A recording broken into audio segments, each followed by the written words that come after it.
On 102.5 and 106.3, The Game and the Game Nashville app. With no further ado, Caroline, Willy, D-Mase, 102.5, 106.3, The Game and the Game Nashville app. We are live from the Hiller Plumbing, Heating, Cooling, and Electrical Game Studios, and we are streaming live on Twitch, Twitter, YouTube, and Facebook Live every single day. Our video streaming is brought to you by Superbook. Download their app today and use promo code THEGAME. Titans out on the practice field today. We are back in studio. I believe the Titans are in the bubble. So we're back in the studio, but we got the whole band back together today. Willy D-Mase, how are we doing today? Doing wonderful. I'm great. Award-winning D-Mase. Exactly. Are we all? I think we are. We can all be award winners. Absolutely. Yeah, it's hot as a battery out there right about now. So you guys soldiered through in the heat yesterday? Yeah, oh my goodness. We did. So I picked a good day to not be there. Yeah, you yesterday. did. And we could have used some cheese for our wine yesterday. Exactly, yeah. Every break, I'm sure Nick got sick of us. We were like, oh, it's so hot. But I got home and just sat on my floor, like on the hardwood floor where it was cool, and I just sat there and just enjoyed the air conditioning. But it was hot. It was hot yesterday, so much so that the Titans decided to practice in the bubble today. What's the temperature today? It's supposed to get up to 97, somewhere around there. Oh. Yeah, well, anything past 90 is hot. heat index around 101-ish. Oh, hell. Oh, boy. Whoo. Did they really it's do? It's hotter than asphalt, boy. Did they really do the heat index when you were playing, or was it just the degrees? I think they did. Did they take it to that level? I think sometimes they did. But just to kind of get a little bit more technical. No, we had a bubble. We had the bubble. The first couple years? Yeah, well. Not at TSU.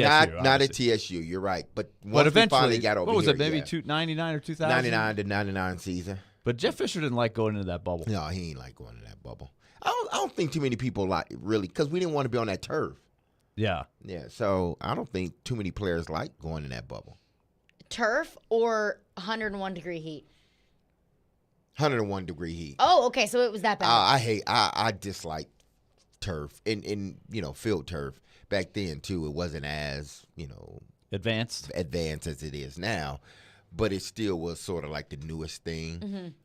But still hate going on that stuff, But I take because once you're out there as players, that initial hit of heat when you walk out the building, that's when it gets you. Like, you walking from a cool area, all of a sudden you walk out and you like, man, why am I playing football? Can I just go back in?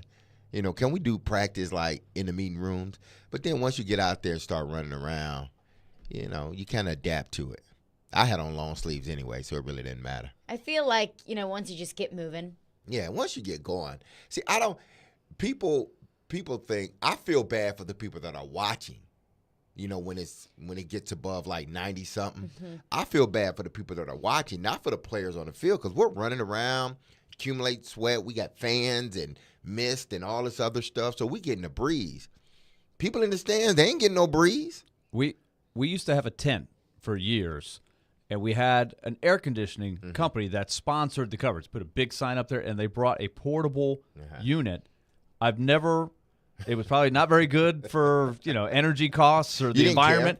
We didn't care. They just blew the serious cool air across our tent when we were in heaven. It was great. We gave them all kinds of pup. It was great. Then we have like special VIP guests that got to sit in the tent, and that was a pretty attractive place to be. I'm sure it was. Yeah, it is not easy to sit out there and watch those practices, but that's what they do every August. Meanwhile, I was over in Atlanta with the Preds broadcasters. We had our meetings with Bally. I'm sure no fun was had. No fun was had at all. I mean, the battery. Was Hal there? There's no. Oh yeah. Oh, there definitely was no fun. We had the suite last night, the Bally suite for the Braves Mets, and unfortunately the Mets lost, which I kind of expected. Although they did sort of ambush them on Monday night, beat them, which was I didn't expect. But so 1-1, I'll take that. But take 500. But yeah, we had a blast with the Bally crew, and enjoy the game. The battery itself is the battery's awesome. There are several major league teams, and I would imagine even some non-baseball teams are like, how do we get that outside of our venue, because it works. Now people don't usually stay more than 45 minutes to an hour after the game. But before the game, it is really a spectacle. It is around the park. poppin'. It is really popping. And there's a lot of people that, like the first night we just got there, we didn't have tickets to the game. We knew we were going the next night, so we didn't go to the game the first night. I wish I had because the Mets won. But we enjoyed just walking around and going to different places while the game was on. It's almost as if you're at the game. Like you're following the It's call. right there. The call of the game is everywhere. You can hear it, even if you can't see a screen. And you walk 10 feet, you'll probably see a screen with the game on. So it's a really cool environment.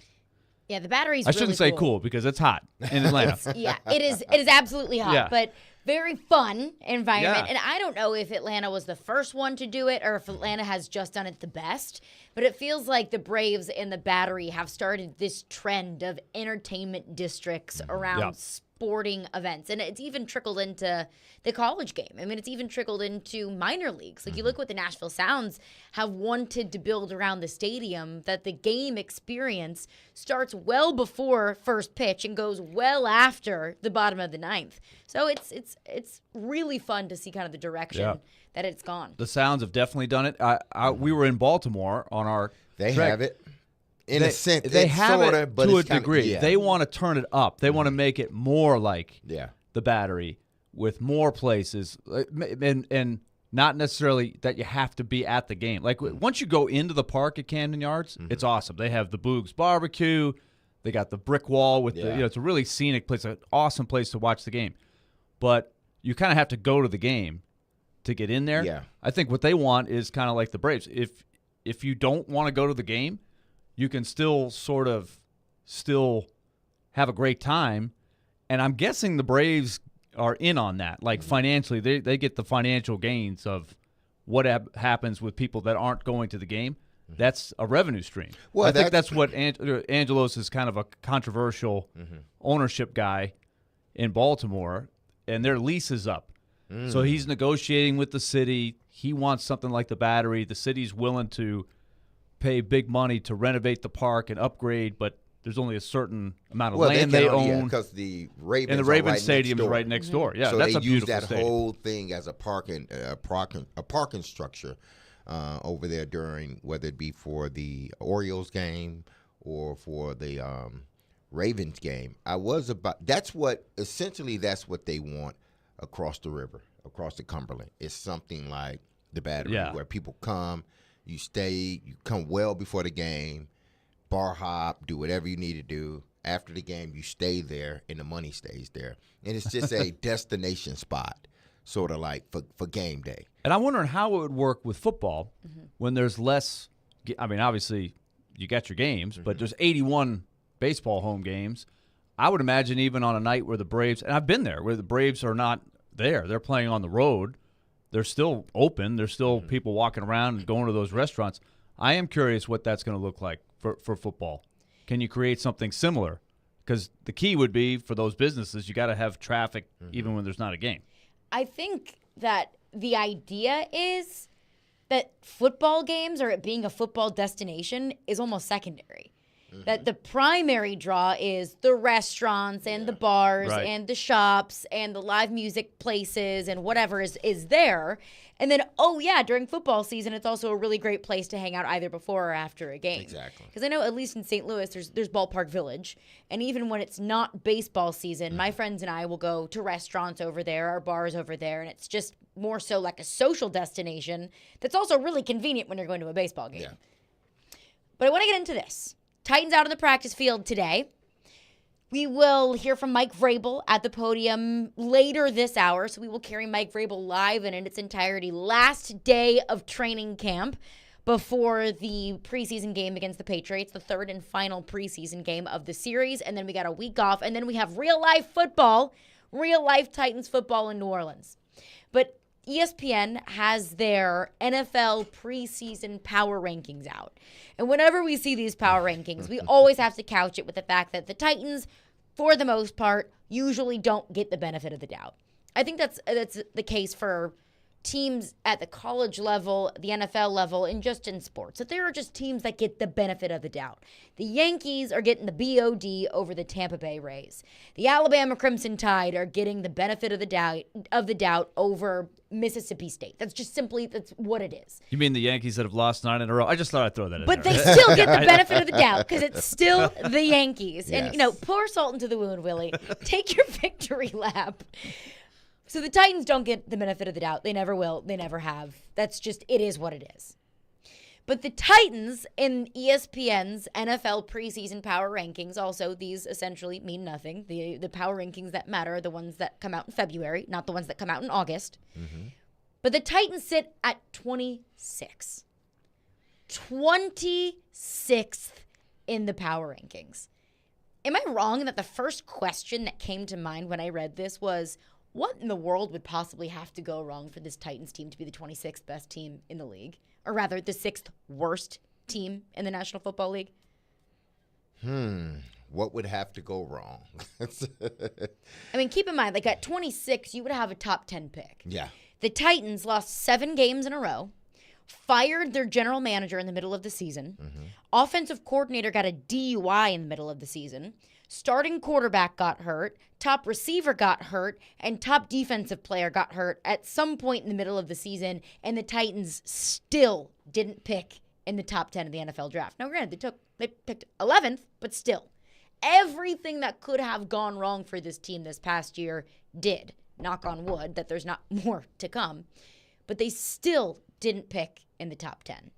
So I don't know what would have to, what could possibly have to go wrong. Or maybe that's just me wearing my two-tone blue tinted glasses. I don't know. I guess it would have to be sort of what has happened, the prior 2 seasons where, injuries. Mm-hmm. I don't think the Titans are the 26th best team or the 6th worst team in the National Football League. I just don't believe that. But I do believe because of the lack of depth on this in the roster. And it was, Carolina Willie, it was evident, the lack of depth. For some reason with me, this past weekend when they played the Minnesota Vikings, I don't know where it came from, but just watching other teams across the leagues, watching their games, and then watching the Titans and knowing more about the Titans. Maybe it's because I know more about the Titans than I do those other teams. But I just sat back and something hit me and said, this team has no depth. What other than a defensive line, this team has no depth. And they are 2 key players, maybe even 1 key player away from being in the same situation they were in last year. Fighting uphill, trying to make the playoffs. Maybe even, slipping to 3rd in their own division. This to me is indicative of what they haven't been able to do in regards to building depth on this team. Guys that and listen, I'm not throwing the blame game at no particular person, but I'm just saying as an organization. You can throw the blame guys game. That you've missed on. Guys that you've let get out of here. That you had an opportunity to re-sign. Now, you signed some good players, but you signed frontline players. You didn't sign too many back-end players, guys that can help or guys that have helped your organization. Just look at the past 2 seasons. Injuries basically decimated last season, almost decimated the season before, but because they had a little bit better depth and because the quarterback was upright, then they were able to survive. Your quarterback goes down, your receivers go down, offensive linemen go down. This team, last year it was bad, and it can be worse this season because I don't think the depth this season, as we sit, is better than it was last season. I don't even think they had depth last season. So you think that 26 is not crazy? I don't. Because here is the second part of that. Mm-hmm. I tend to agree with you. They don't have a lot of depth. But now I don't look at the frontline guys and say, well, that's top 10 front line. They'll make up for it because their top guys are such difference makers. They need to win collectively. They need to win as a team. They've got to maximize what they do have. So it is a little bit of a reality check. I think they were, 28th before they signed DeAndre Hopkins? And I asked the questions. Rankings? Yeah, I asked the Yes. question, and I was like, do you think Hopkins is really going to move them up that much? That was sort of the argument of, what is he now at this stage of his career? He's going to help, but is he really going to elevate what is on paper a middle-of-the-road team? Like, 26, 28 is a little low for me, but I think we need to come to grips with, there's a long way. There's not that much difference between 26 and 16, maybe borderline playoff. There's a pretty big difference between 26 and 7 or 8. Yeah. And they're nowhere near that. Now, you'll hear some people talk about Jacksonville as a team that could be top 10 in the power rankings. Where's Jacksonville in this particular one? I would assume they're 11. 11. Mm-hmm. So we've had this debate. How far are they from Jacksonville? In some ways, some days, you can kind of convince yourself they're not far from Jacksonville. They could still maybe take Jacksonville. If you look at these power rankings, they're a pretty good distance from Jacksonville. And for what that's worth, right? We know that there's always surprises in an NFL season. You always have a chance if things go right. And that is, at least in the power rankings, there's 15 teams between the Jacksonville Jags and the Titans. Now, the glass half full perspective of that is even at 26, you're still finishing second in the division because the Indianapolis Colts and the Houston Texans are behind the Titans. I believe they have the Colts at 29 and the Houston Texans at 31. But let's take a look at it. The teams between the Jags and the Titans, do we really think that's a fair place for the Titans to be at 26 in ESPN's power rankings? We'll get into that coming up next. And, of course, your thoughts as well. 615-737-1025 is our phone number. Caroline, Willy, and D-Mase is brought to you by Zen Sports. Start earning cash rewards on your bets today. Gambling problem? Call 1-800-889-9789. Terms and conditions apply. Must be 21 or older and in Tennessee to bet. All the big plays. Henry, touchdown, Tennessee. All the big stories. I fully expected DeAndre Hopkins wanting a one-year deal. All in one place. We are Nashville's best sports talk. 102.5 and 106.3. Touchdown, Tennessee. You're going to make a trade like this. Does he want to retire a Tennessee Titan? The door's on the board. Such superstar players. The Game and the Game Nashville app. Oh, Charlie's, that's where you'll find me. That southern flavor got me saying, hey, y'all. Yum, yum, have some fun. Share with the ones you love. Don't you want to roll? At O'Charlie's, we thought you'd enjoy a little country rock and rolls. The warm, buttery, delicious kind. Served free with every meal. O'Charlie's. Oh, that's good. Yum, yum, have some fun. Charlie's, born in Nashville, and it shows. This year, Boys and Girls Club of Middle Tennessee celebrates its 120th anniversary. Through time, BGCMT continues to evolve to enable all young people, especially those who need us most, to reach their full potential as productive, caring, and responsible leaders. Because of your continued support, BGCMT has remained strong and is committed to supporting our youth and solidifying our mission and culture in new exciting ways for 120 years. Visit bgcmt.org today. Looking for a big diamond? Genesis Diamonds introduces our Elite Collection, all new for this year. These are large, rare diamonds in the top 1% of the world. 3 carat, 4 carat, 5 carat, up to 10 carat precious diamonds for the most discriminating buyers who appreciate quality. Genesis owners travel worldwide, tapping a vast network of diamond cutters, carefully hand-selecting each of these remarkable diamonds. We invite you to view this premium collection of GIA-certified diamonds, rounds, cushion cuts, emerald cuts, even fancy colored diamonds in size and quality never before seen here. And to showcase these exquisite stones, only Genesis has the finest handcrafted rings from all the world-class designers. If 2020 is the year you're upgrading her original diamond, or you just want to go big for the first time, no need to travel to New York or Los Angeles or Antwerp. Genesis Diamonds' elite collection of large precious diamonds is here in Nashville. Genesis Diamonds and luxury pre-owned Rolexes, Green Hills and Cool Springs. At Harbor Freight, we think you shouldn't have to break the bank to get great tools. Because we know that for some of you, tools are part of the job. And for others, they're just the beginning of making, fixing, restoring, and building. That's why we make high-quality tools that are priced affordably, because we love being the start of all your working, making, fixing, restoring, and building. Whatever you do it for less at Harbor Freight.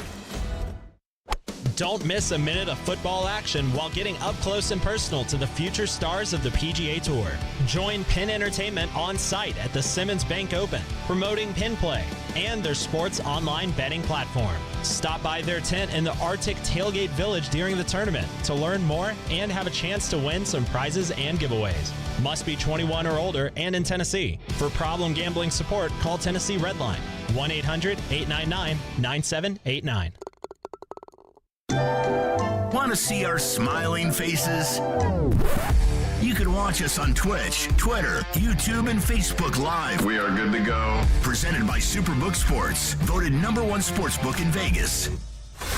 Having some fun in the midday. Yeah, that's awesome. This is Caroline, Willy, and D-Mase on 102.5 and 106.3 The Game and the Game Nashville app. Yeah, something I've just talked about all training camp, the importance of, obviously our defensive line, who's already really dominated. We have those guys up front. Our linebackers has really made plays. And, obviously on the back end, something that we really take pride in as a defense, being aggressive and competitive. And so, like I said, just putting all three and marrying all three together is going to be big for us, obviously, going into the season. There you go. That was Kevin Byard on the defense. Caroline, Willy, D-Mase, 102.5, 106.3. The Game. We will hear from Mike Vrabel shortly. He will be at the podium. We will carry that live and in its entirety on this final day of training camp. You know what that means? What's that? Football is almost here. Woohoo! Gotta love it. We're breaking down ESPN's most recent preseason power rankings. Not very favorable to the Tennessee Titans. Up from their previous ranking of 28, but still ranked at 26. And we heard it from Kevin Byard there. I just don't know, barring injury. And that's going to be something that exists not just for this team, but for every team. Every conversation and prediction, expectation has to be couched with the asterisk of injuries. I mean, I think 32 teams in the NFL are one injury away from going maybe from a top 10 team to maybe not even making the playoffs.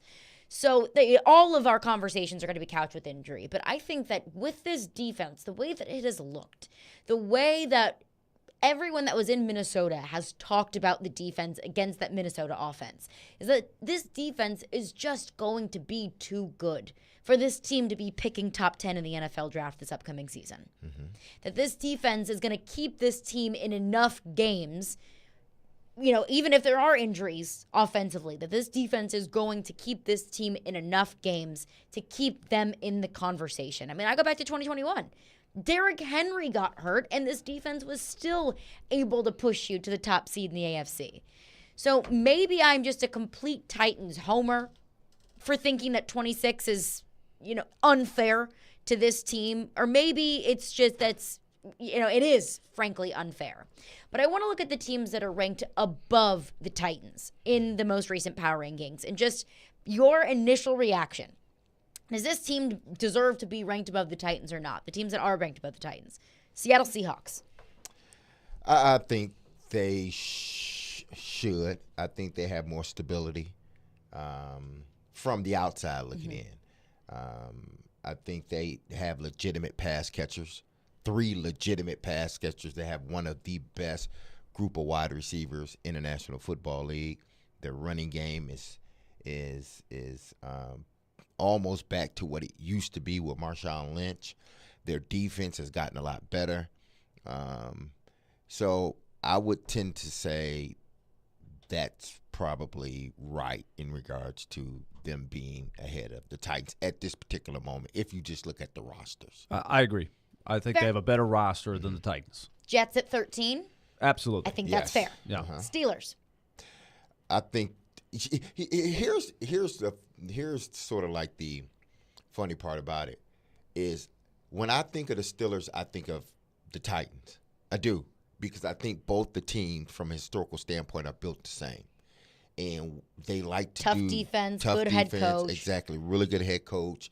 I think that I don't think the Titans' running game is better than Pittsburgh, but Pittsburgh has a hell of a running game. They may have better pass catchers, Pittsburgh Steelers. Now, I would take Ryan Tannehill over Kenny Pickett at this particular moment. So, I don't know. I think they're a little bit higher because of possibly they have a little bit more depth than the Tennessee Titans. That is a well-ran team. Not to say the Titans aren't, but I think the moves that they've made throughout the last 4 or 5 years, even though, we may look at it and say, man, Pittsburgh, they're not going to win the division. We're always saying that for at least the last couple of years. They always manage to put themselves in a position to almost make the playoffs, or, mess it up for somebody else in their division. But when I look at Pittsburgh, to me, they're the Titans. But their roster may be a little bit better from top to bottom. They are better, I would say. They went through the transition to Kenny Pickett and didn't drop way off. That's a good sign. And Kenny Pickett looks really good He looks so far good. in the preseason. And it's preseason. The preseason, they're getting good. They played very well down the stretch last year, so they were sort of the opposite of the Titans. Started slow, but then came up. So I'm not surprised at all that they're higher in the power rankings. Does that mean they're going to be that better, especially in the division they play in? I think that's going to be tough. They're going to have a difficult schedule, but they have a better roster than the Titans right now. Vikings and Giants. The Vikings, I'm not sure about. That's a tough one. The Giants, after what they did last year, I'm not surprised that they are. But the Giants, I go into your theory of getting a lot more attention, people talking about them more, probably get hyped up more because of that. And it's New York. And I think everybody wants the Giants to be good. I think that the Vikings and the Giants are two teams that overachieved expectations this past season. And with you, Willie, let me see you do it again before I can rank you, middle of the pack in the National Football League. This is one that I simply do not understand, the New England Patriots. I think the Giants and the Patriots would be in the same category. Fair. A lot of spotlight, a lot of attention, going to get overpower ranked. But remember how fickle these are. Like this this doesn't really mean anything. These are just opinions. Right, and they'll change after week one. Next week they might put another power poll out. Yeah, they just may. I look at this. There are three teams that, to me, from a philosophy standpoint, they mirror one another. Now, the rosters may be different, but they mirror one another. Pittsburgh, New England, and Tennessee. Because of what they want to do. Now, we think of New England as a past team because of Tom Brady, but they wanted to run the football. They always made sure they had someone that could run the football. If they wanted to give it to them 20, 30 times, they could. But I think they're all built in the sort of same fashion. Really good defense, really good run game, and we're going to try to confuse you in the passing game, try to get multiple in the passing game. But our bread and butter is playing hell of a defense and running the football. I think New England's there, I think Pittsburgh's there, and I think Tennessee's there. I can't give you a definitive answer why New England is higher than the Titans. I can.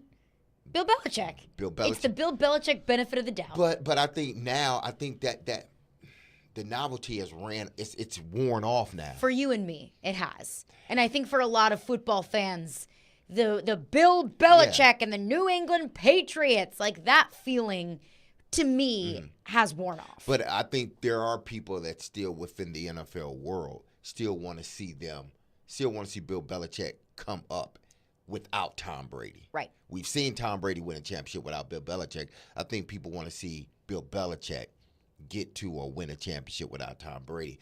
But they're all in it. Like Willie said, there's no difference between 16 and 26. Right, like you look at the rest of the rankings, the Browns, the Saints, the Packers with Jordan Love, the Broncos, who were awful last year with Russell Wilson. That's the Sean Payton thing. That's the Sean Payton benefit of the doubt. Exactly. And the Carolina Panthers with the rookie quarterback. The Raiders with who is their quarterback? The Bears, the Commanders, all of those teams.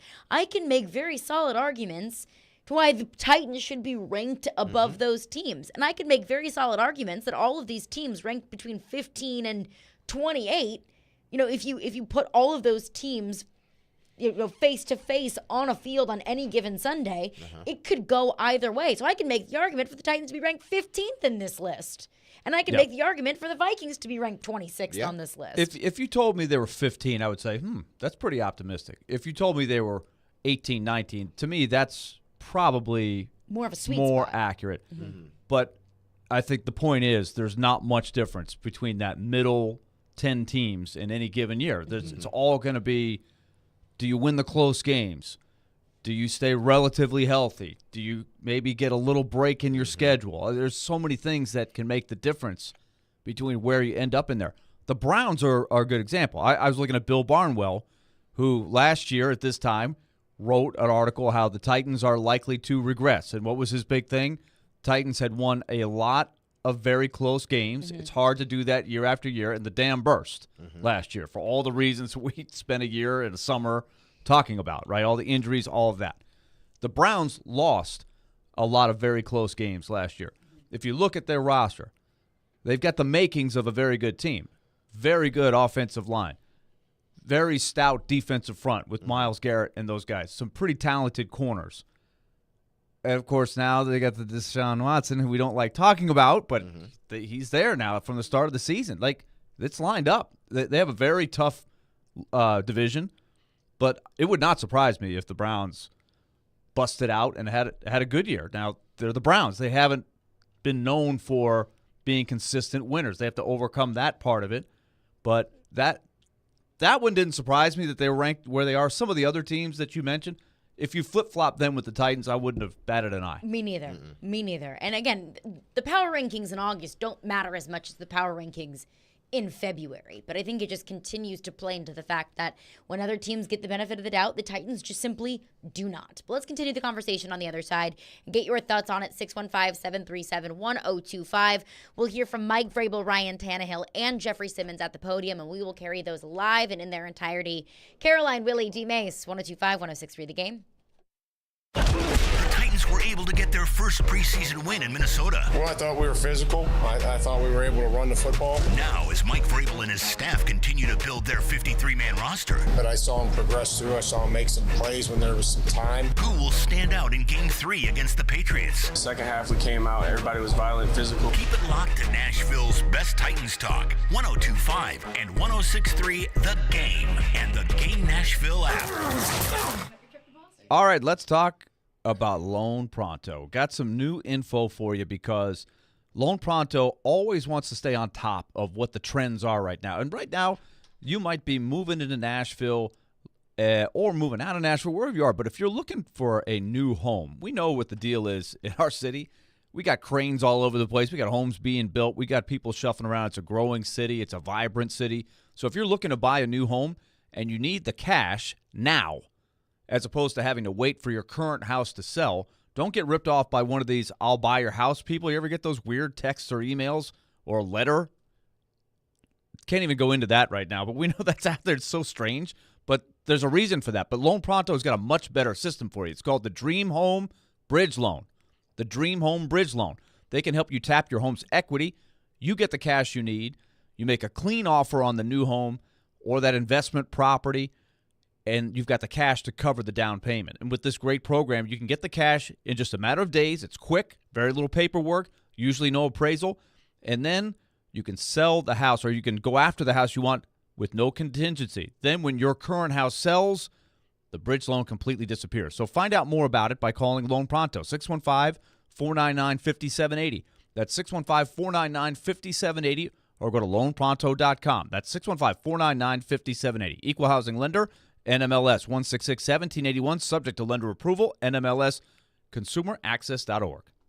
If you're hiring, it can feel like you're trying to find a needle in a haystack. You can hope the right person comes along, or you can just use ZipRecruiter. And now you can try it for free at ZipRecruiter.com/radio. In fact, ZipRecruiter has helped a lot of business owners find their needle in a haystack, like Marco, president of operations at Telly Tires and Auto Centers. Because Telly Tires has grown a lot in the last few years, Marco needed to hire everyone from a receptionist to a store manager to a head mechanic.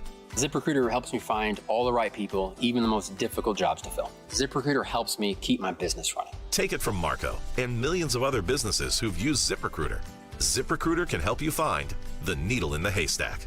See why 4 out of 5 employers who post a job on ZipRecruiter get a quality candidate within the first day. And right now, you can try ZipRecruiter for free. That's right, free at ZipRecruiter.com/radio. That's ZipRecruiter.com/RADIO. ZipRecruiter.com/radio. ZipRecruiter, the smartest way to hire. Hey guys, it's Mike at Newton Nissan in Gallatin. As these summer days get longer and warmer, we're offering lower oil change prices for our customers. From now until August 31st, you can get your oil change on your Nissan for only $49.95. Our service center offers the convenience of comfortable seating, premium coffee drinks, snacks, and pretty Nissan sitting in the showroom for you to look at. And we even have convenient Saturday hours, so you don't have to interrupt a workday or a summer fun day with the kiddos. You can easily make your service appointment online at newtonnissan.com/schedule-service. That's newtonnissan.com/schedule-service. Valid for Nissan vehicles only. Up to 5 quarts of oil. For more than 5 quarts, just add $5. If you've got a larger truck like a Titan, the price is $54.95. No charge for air conditioning while you wait. Also, we'd love to show you some options for you to trade up to a new vehicle with a full warranty. Quick and easy while you wait. Nashville Sounds Baseball lives on 94.9 The Fan. Catch every pitch. Swing and a miss, strike 3. Every hit. That's a base hit. Every run. Looking up, it's gone. On your home for Sounds Baseball. 94.9 The Fan and The Fan app. Hey Nashville, I'm Gary Smith, head coach of Nashville SC. You're listening to Nashville's best sports talk, 102.5 The Game. This year bring for us. There are a lot of guys on Friday night that are going to be, playing for their football lives. As a veteran, how much fun is that watching these guys, give it everything they got, either to try to make this team or put good stuff on tape for another team? Man, even a young guy come to me, I tell him, man, don't worry about tomorrow, worry about today. And each day you step into this building, you want to kind of do something that grab the eye of, not just your teammates or the people upstairs, just everyone around, even because you got 31 other team looking, everyone watching the same game. And, these young kids, coming in, like I was once in that chair as well, being a young guy. Wouldn't say just trying to fight during the team because I was, got drafted here. But, I know kind of that feeling, because you can hear the way they talk sometimes, just they don't know. And like I said, the only thing you can do is control what you can control. And, that's just how I go about my life, control the controllables. And, that's one thing I tell them, just focus on today. And like I said, they have another opportunity this coming up week. It's Friday, to show that they deserve to be here.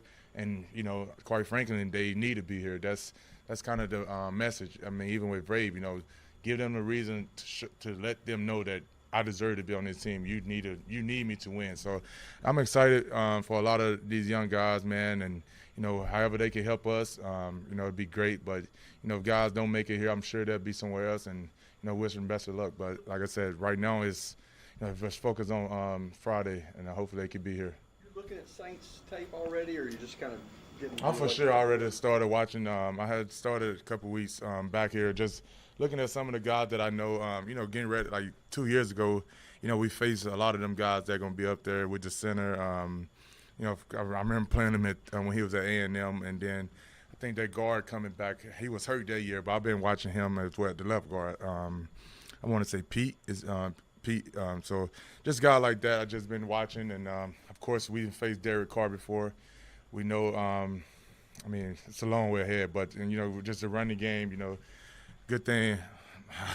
I know we ain't facing Alvin Kamara, which I'm kind of happy. But also I know for a fact that they have another running back in the backfield out of Jamal Williams, who he run the ball pretty hard. And, I liked him as a player when he was with Detroit. And, just another task on our hand. And, of course, we're going to have to affect the quarterback because they have good skilled guys. But, yeah, I have started watching them because I know that that's the big task at hand for me, especially getting ready for this upcoming season, because that's number one on hand. You mentioned film study, but then, like, with this being the last day of camp, no preseason game for you, what are some of the things that you're going to do just to ramp it up and roll into that first game at peak performance? I think with me, first off, it's just making sure my body all the way feeling good. Of course, I won't never be 100% going into a football season. that's part of the game of football. But I'm feeling good. I'm moving good. But I think especially when you trying to figure out, especially with film study, a lot of them starters don't play in preseason game. I think the good thing about it that the guys on the offensive line have they either played with them last year or was on another team. So, Coach G do a hell of a job with that. Putting stuff in the folder for me to watch. I think that's one of the things that can ramp up for me. And another thing I was getting ready to do now, just trying to do a little more cardio, knowing that this is almost here, and I want to be in tip-top shape. I want to make sure that I could give the Tennessee Titans the best Jefferson it is. So, like I said, I'm excited. It came here. It feel like camp went by so fast, and now it's here. Now it's just like, what's next, and New Orleans Saints next for us. What's your thoughts been on Caleb Murphy so far? Jeffrey, seeing him get a couple sacks, and you've been impressed by what he's done. Oh yeah, man, I like Caleb. He one of them guys that want to learn. Even from me, I'm not even in his room, but we rush together.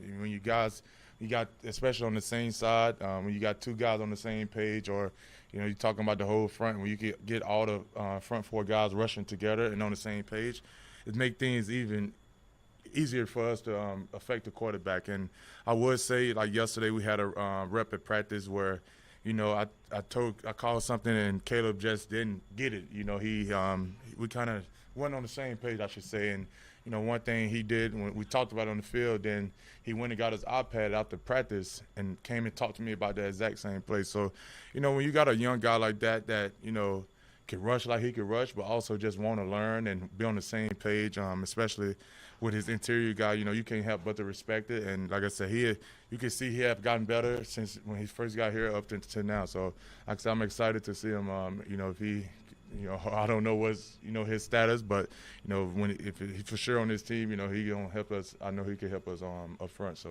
Is he taking it to another level this game? Yeah, man, you could tell. This clip that went viral last week when we was in Minnesota, and that's not a surprise to the guys in his room, in our room, I should say. I think it's just him. We talk about it. We hear Coach C, we hear Coach Vrave, kind of one of the things where the only person could stand in his way is him. He have gotten so much better. He's a powerful guy. And, when he going, when he in shape and things like that, he could be unstoppable. And like I said, we have saw that this training camp. And says another guy I'm excited to see. He even talked about it, just one of the things where he got to prove it, that he could do it again year after year. And like I said, this is the year for him to prove it. So I'm excited to see that. He's a very emotional guy, too. Sometimes those emotions kind of bubble over. Do you ever talk to him about when it come down to it, we always talking about it's okay to be emotional, like an emotional player, but not emotion. Try not to do that. And that sometimes could be, I think, even at practice, when we practice against our own guys, or in the meetings or whatever it may be, jawing and, maybe throw a punch or things like that. We know that is not what we're supposed to do around here. We know that's not football. So I think because I would say I play with a lot of emotions, and that's one of the things you have to learn as a player, how far to go. It's a line right there where you just can't cross. So I'm not mad at him for playing with a lot of emotion. That just tell you that he loved the game of football, and he loved what he does. So that's one of I don't really think I have to talk to him. We hear it enough from Coach Vrave. Don't do dumb. Yeah, everybody know the rest, but. But yeah, man, I think that's. It's okay to play the game with a lot of emotion. Like I said, I play the game with a lot of emotions, and sometimes you just gotta know how far to take it. And one of those guys that also plays with a lot of emotion is Arden Key. You mentioned him as being a beneficial addition to this team. You had him on one side yesterday, you on the other side, and I don't know who was louder, but how has he kind of helped you continue to take that up to the level in camp and just continue to challenge yourself in that way with the leadership? Well, it's fun. It's fun to have someone who could be out there talking with me and sometimes kind of talk more than me, especially with Arden like yesterday. I think that's what we need, though. Like, when you out there talking and making plays, not that just, especially like yesterday, like he over there talking, I'm like, I can't say nothing because he over there making plays, he getting sacks. But at the end of the day, like I said, yesterday is just now it's putting it all together for us. And I think with me personally, having a teammate like that, it pushed me to a higher level because I know for a fact, like, I love to make plays, and I know if I got him, Harold, Danico, them guys coming on third down like that, I have to make my moves. I have to beat my guy, live faster than him. So I think we even talked about it. Like, we have our own inside things we doing, like me and Danico versus Harold. Me and Harold versus Danico and Art. It's just things like that where we want to compete with each other to push each other. And like I said, it's not just about us beating each other. It's about how can we, as a front four, especially on third down, affect the quarterback, but also with the competition level with it. And like I said, just his addition, his energy, his passion for the game, it's great because I could see myself as Arden out there because, we're the same guy, but, not. But you know what I mean. But, yeah, it's exciting to have him on our team. So. There you go. That was Titans' Jeffrey Simmons. We'll hear from Ryan Tannehill on the other side. Caroline, Willy, D-Mase, 102.5, 106.3 The Game. Are you always on the go? We've got you covered. Download the Game Nashville app from your app store and listen to us wherever you are. Robbie Stanley, Joe Rexroad. It's Chase McCabe. Caroline, Willy, D-Mase. Dominic Cavity. We are Nashville's best sports talk. Good station. I listen to it all the time. 102.5 and 106.3 The Game and the Game Nashville app. Happy hump day, people. Man, I need you to listen to me because I need to tell you about Cool Springs MD. Over the years, more men have started to seek help for hormone deficiencies and imbalances. And Dr. Jeffrey Lodge and his wife, Daphne, along with that wonderful and experienced staff, give men the treatment required to improve their quality of life. Cool Springs MD services have already helped many men of Brentwood, Nashville, and the surrounding areas in Tennessee with improving their immune systems, energy levels, cognitive functions, and more. They are there to connect you with the medical care you require to have a healthy and enriched life. So there's no better time now to achieve a healthy lifestyle. Men, what are you waiting for? Give Dr. Jeffrey Lodge at Cool Springs MD a call today for an appointment. Here's the number, 615-486-3458. That's 615-486-3458. Or visit our website at coolspringsmd.com. Hey, Tennessee! We're Zen Sports, the new sportsbook in town. We listened to your feedback on our competitors, so we designed Zen Sports just the way you wished. Set favorites, search and sort bets, and earn real cash rewards, saving you time and money with every bet you make. Find the bets you want, not those distracting bets that seem too good to be true but rarely are. Best of all, withdraw your winnings in under 24 hours. So take control of your bets, because with Zen Sports, betting just got better. Gambling problem? Call 1-800-889-9789. Terms and conditions apply. Must be 21 and up and in Tennessee to bet. Hey, it's Jared. Want to tell you about Hiller Plumbing, Heating, Cooling, and Electrical. Hiller is keeping you chilling all summer with special deals to keep you relaxed and happy this summer. Tackle those necessary home system replacements this month to take advantage of these special deals. When you purchase a select new HVAC system, you'll get 2 Yeti Trailhead camping chairs, a Yeti Panga 28L waterproof backpack, a Yeti Tundra 75, and 2 Yeti tumblers for free. And get special freebies on Yeti products with every new whole home generator or tankless water heater purchase. That's Hiller Plumbing, Heating, Cooling, and Electrical. Calling all Nashville Sounds baseball fans. You know the 312 Pizza Company in Germantown is the best place to be before or after a Sounds game, but this season, it gets even better. Stop by 312 Pizza Company before or after any Nashville Sounds home game with your day of ticket and get a free old style beer. That's right, you get a free old style beer from 312 Pizza just for watching Sounds baseball. Only redeemable with purchase. See you at 312 Pizza Company all baseball season long. 312 Pizza Company, a proud sponsor of your Nashville Sounds. We're losing too many of our friends, neighbors, and loved ones to fentanyl poisoning. Nearly 75% of overdose deaths in Nashville involve fentanyl, but you can save a life with training and naloxone. STARS, Nashville's regional overdose prevention specialists, are here to teach you how to recognize and respond to an overdose and how you can save a life. Call 615-393-6980 or visit starsnashville.org. This project is funded under a grant contract with the State of Tennessee Department of Mental Health and Substance Abuse Services. When it comes to Chase McCabe, the Nashville Predators, the Titans, the NBA, college football, talk a little racing. You get a little bit of everything. But hey, you know what? We're getting it done. Join Chase McCabe weekday mornings at 9 on 102.5 and 106.3 The Game and the Game Nashville app. This is Caroline, Willy, and D-Mase on 102.5 and 106.3 The Game and the Game Nashville app.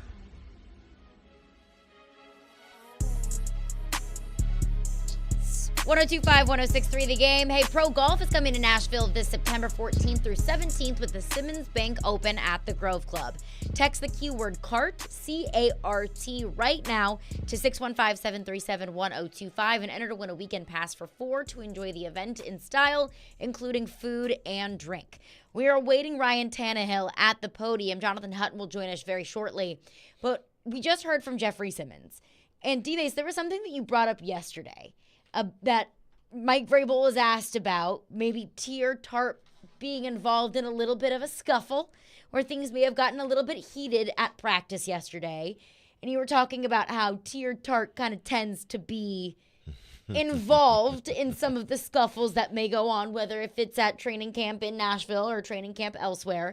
And Jeffrey Simmons was talking about Tier Tart there. And hey, you want your players to be emotional. You want your players to be physical. You want your players to be going 110%. But as Jeffrey Simmons mentioned there, you got to have a limit.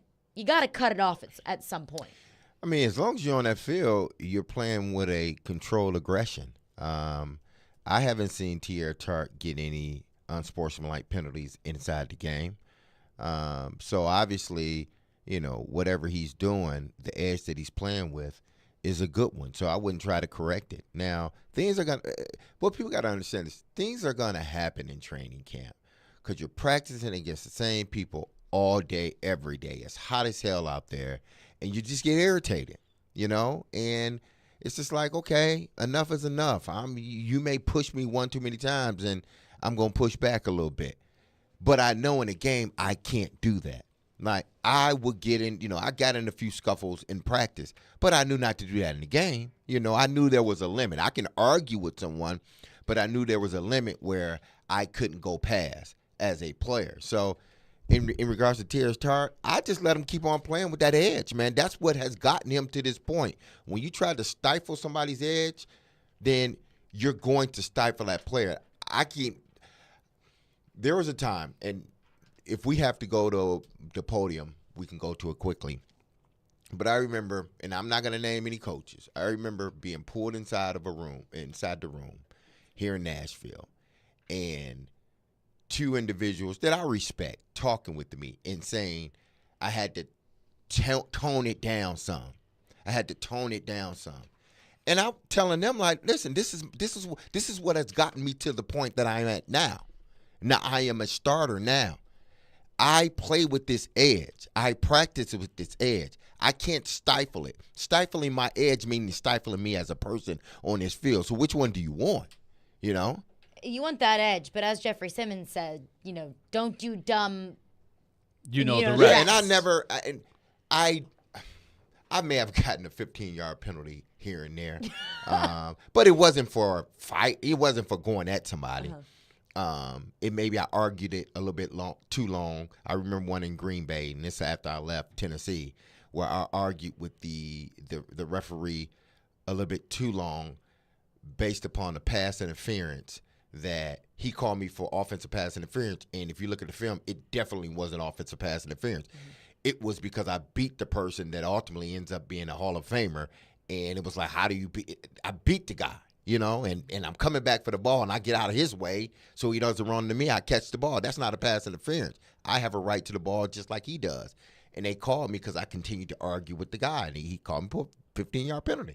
And I was like, okay, cool. I get it. But I'm just trying to make my point. I'm trying to get my point across. But as far as me playing with that edge, there wasn't a time where I hurt the team playing with my edge. It has helped the team that I play with an edge, play on the edge, play with an aggression, and a controlled aggression, because that's just me as a player. When I cross those lines, the Derek that you knew off the field is totally the Derek that's on the field. I'm going to fight you tooth and nail. I don't care how big you are. I'm going to fight you tooth and nail. I'm going to keep coming after you.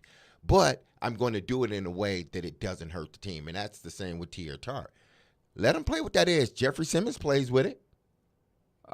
It's what makes them special. Exactly, I agree. Absolutely. And if you can control it to a degree, like flip on Hard Knocks, episode 2, you can close your eyes, throw a dart, and it'll come up. 2013 Hard Knocks. I guarantee you they'll have one of the episodes, guy gets in a scuffle in practice. But there's a reason why it happens pretty much every team, every training camp. the coaches, they like it a little bit. I played basketball.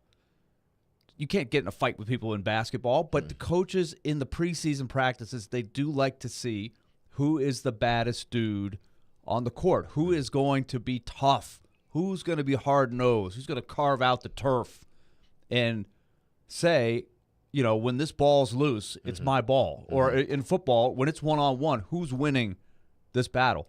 And you've got players that are trying to establish that. They got the edge, like you said. You've got to be competitive. They want to see that.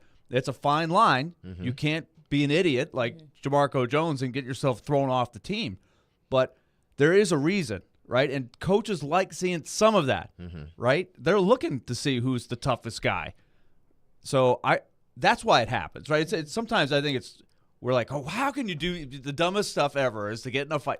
And I get that, right? Throwing a punch with a guy that's got a helmet and a face mask, you don't do that. That's just stupid. But the scraps and the competitiveness and the toughness, that is important. There's no coach in football that likes a pushover.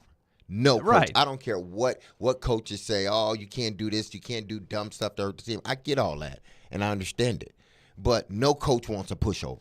No coach. I mean, and I think you see it kind of on and off the field. Off the field, I always go back to the Man in the Arena episode with the Teddy Bruschi Patriots Super Bowl team, where they would talk about edging each other out of, oh, you got to the gym at 6:30, I got here at 6. You got an hour of treatment, I got 2 hours of treatment. You're constantly pushing one another, and that definitely takes a different look when you're on the field, as long as you know what your limit is.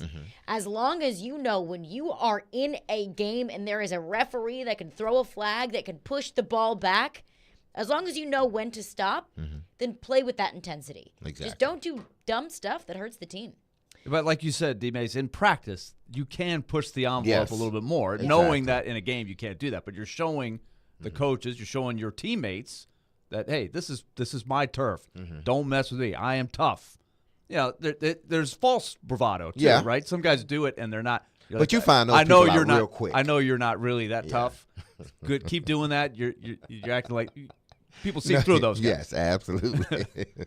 We'll hear from Mike Vrabel coming up next. Tune in to 102.5 and 106.3 The Game this Saturday for the return of Vanderbilt football. Willie's excited. Woohoo! The Commodores will kick off at 6:30 p.m. at home against Hawaii, with pregame beginning at 5 p.m. You can hear all the coverage on the 102.5 The Game app and at thegamenashville.com. ElectronicExpress.com. We make it happen. Get a great deal on select Kubota equipment, the #1 rated tractor brand for durability and owner experience in the U.S. The versatile lineup is built to help you make the most of your land. Right now at participating dealers, get a Kubota compact tractor for 0 down, 0% APR for 84 months, plus save up to $800 on qualifying implements. Now through September 30th. See us or go to KubotaUSA.com/disclaimers for full disclaimer. Visit Coleman Tractor, your local Kubota dealer in Clarksville, Nashville, Paris, and White House today. 94.9 The Fan is your home for Hit City. Tonight, your Nashville Sounds continue their 6-game series at Gwinnett. He gloves, grabs, guns, gets him, and the Sounds win again. Pre-game at 5:50. Nashville Sounds baseball on 94.9 The Fan and the Fan app.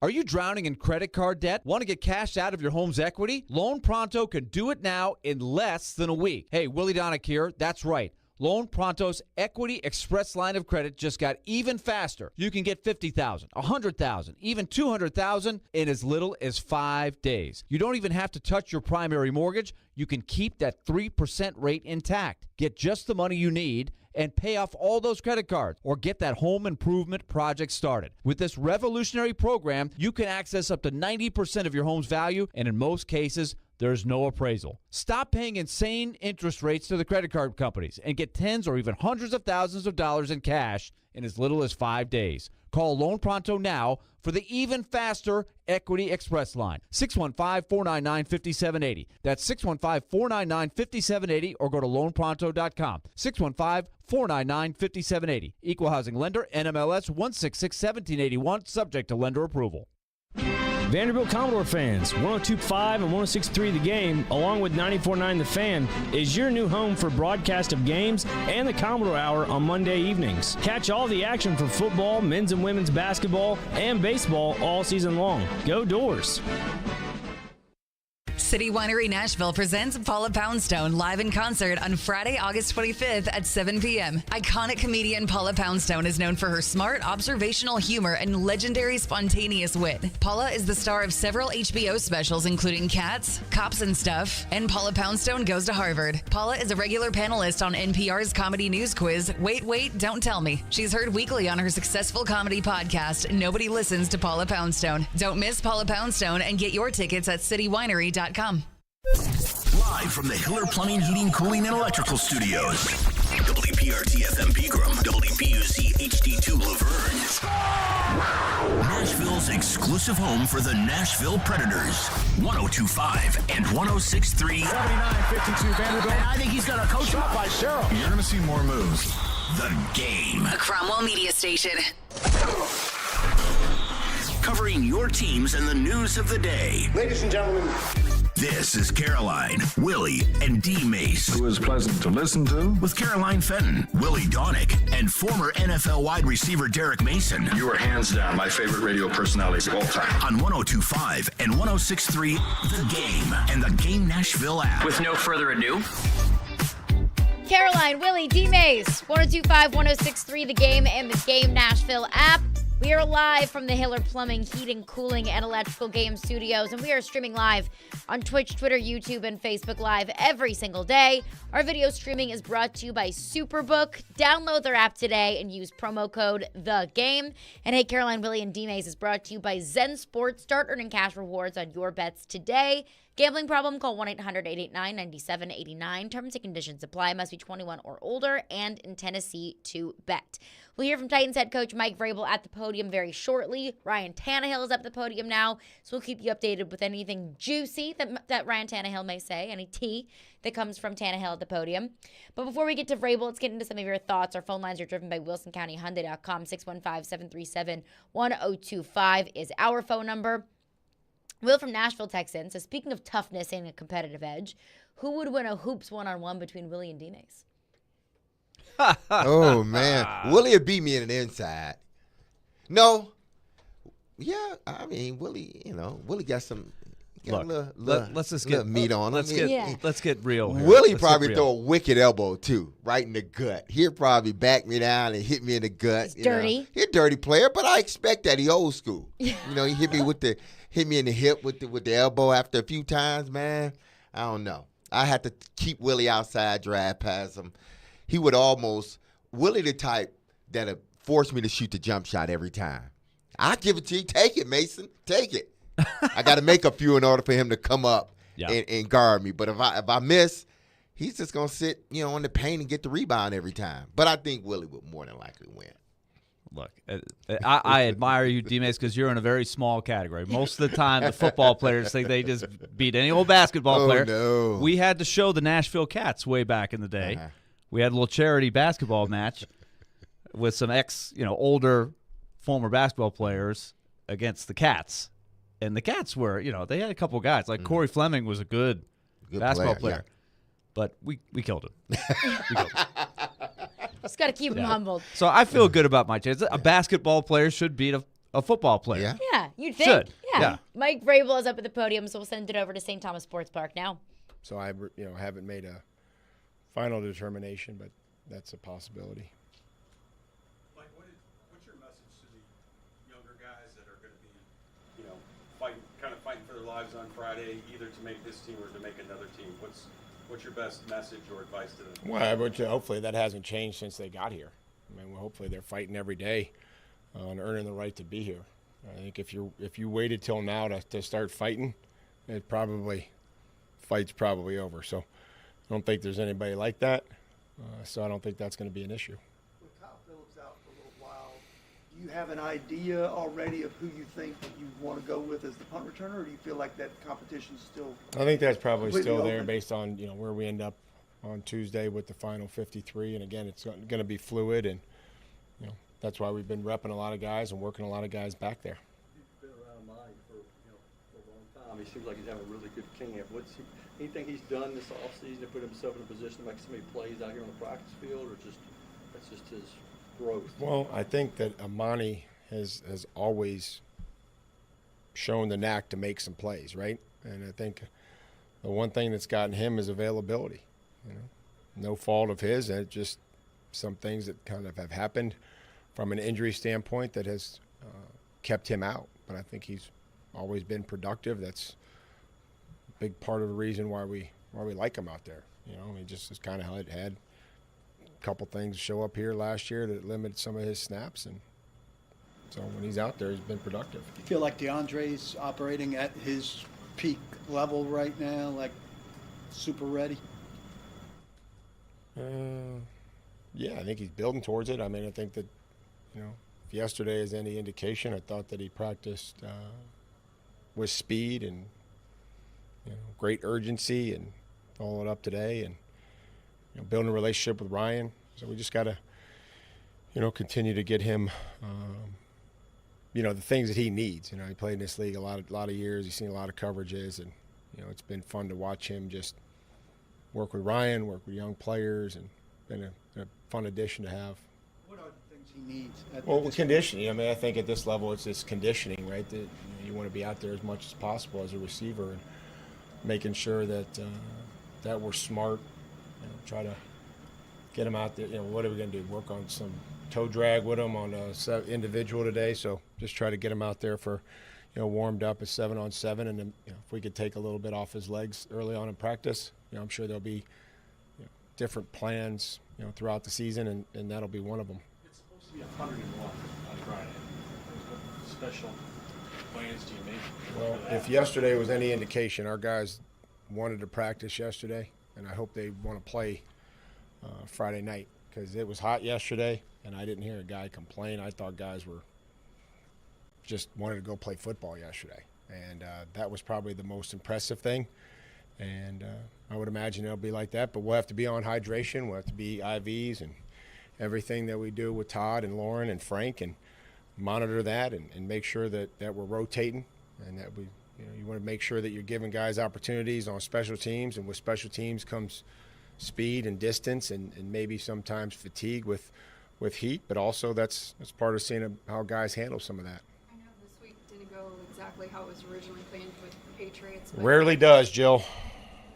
But looking at the last couple of days, did you get out of this week what you wanted to, despite not having that joint practice? Yeah, I mean, I thought we practiced, got everything done that we needed to do, and tried to get out of the heat a little bit today, and just shorten things up and let guys go play on Friday, get them ready.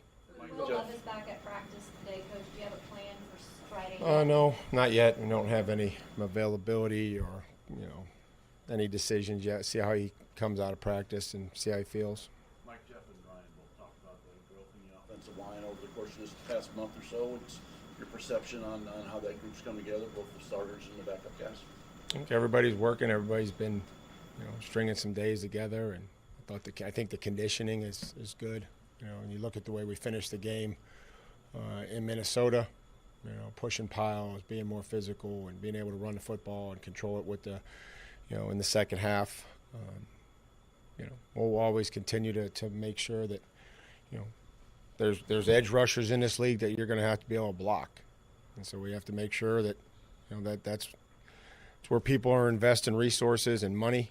And so we'll have to make sure that we're doing everything we can to block those guys. You've mentioned a couple times that Tier's opportunity is enhanced with increased conditioning. What kind of curve have you seen for him on the conditioning front? Saw an impact player in Minnesota, and saw a player that wanted to work yesterday and work on conditioning and work on affecting the quarterback when they threw it. He did that, and so I think that he's working hard. I think the best thing for these linemen is that they get it during practice. It's different than just kind of running some sprints. Like, these guys are in there wrestling with other linemen, and then have to run to the football and get back and do it all again. And it's a run one time, and then being able to run off the football and pass rush. So the best conditioning, I believe, is done at practice. That depth at the safety position, behind Molden, Byard, and Hooker, how do you like that? How that's developed? Mike Brown continues to progress. Shy Carter showed up in the game. Tyreek made some plays yesterday, and Matt Jackson has shown to be somewhat of an impact player on special teams. Has drawn a penalty, should have drawn 2 penalties really on the kickoff team, and 1 on a punt. Made a nice play today, and so they'll all get opportunities on Friday night. When you're going through proposing that 53 man, like how much does the special teams go into those, that 4th safety or that 5th or 6th receiver? I mean, you have to. It has to. You're going to need people on the punt team. You need guys to protect and cover, and you need guys to cover kicks, and so it's a large part of building a roster at every position outside of, the offensive line and the interior defensive line. With the percentage of like kickoffs, for example, like I think it's like 38%, 31 as opposed to 38% are being brought out of the end zone. Does that distort like the way you? No, I mean we'll see how this thing shakes out with the fair catches. We'll see how that shakes out, but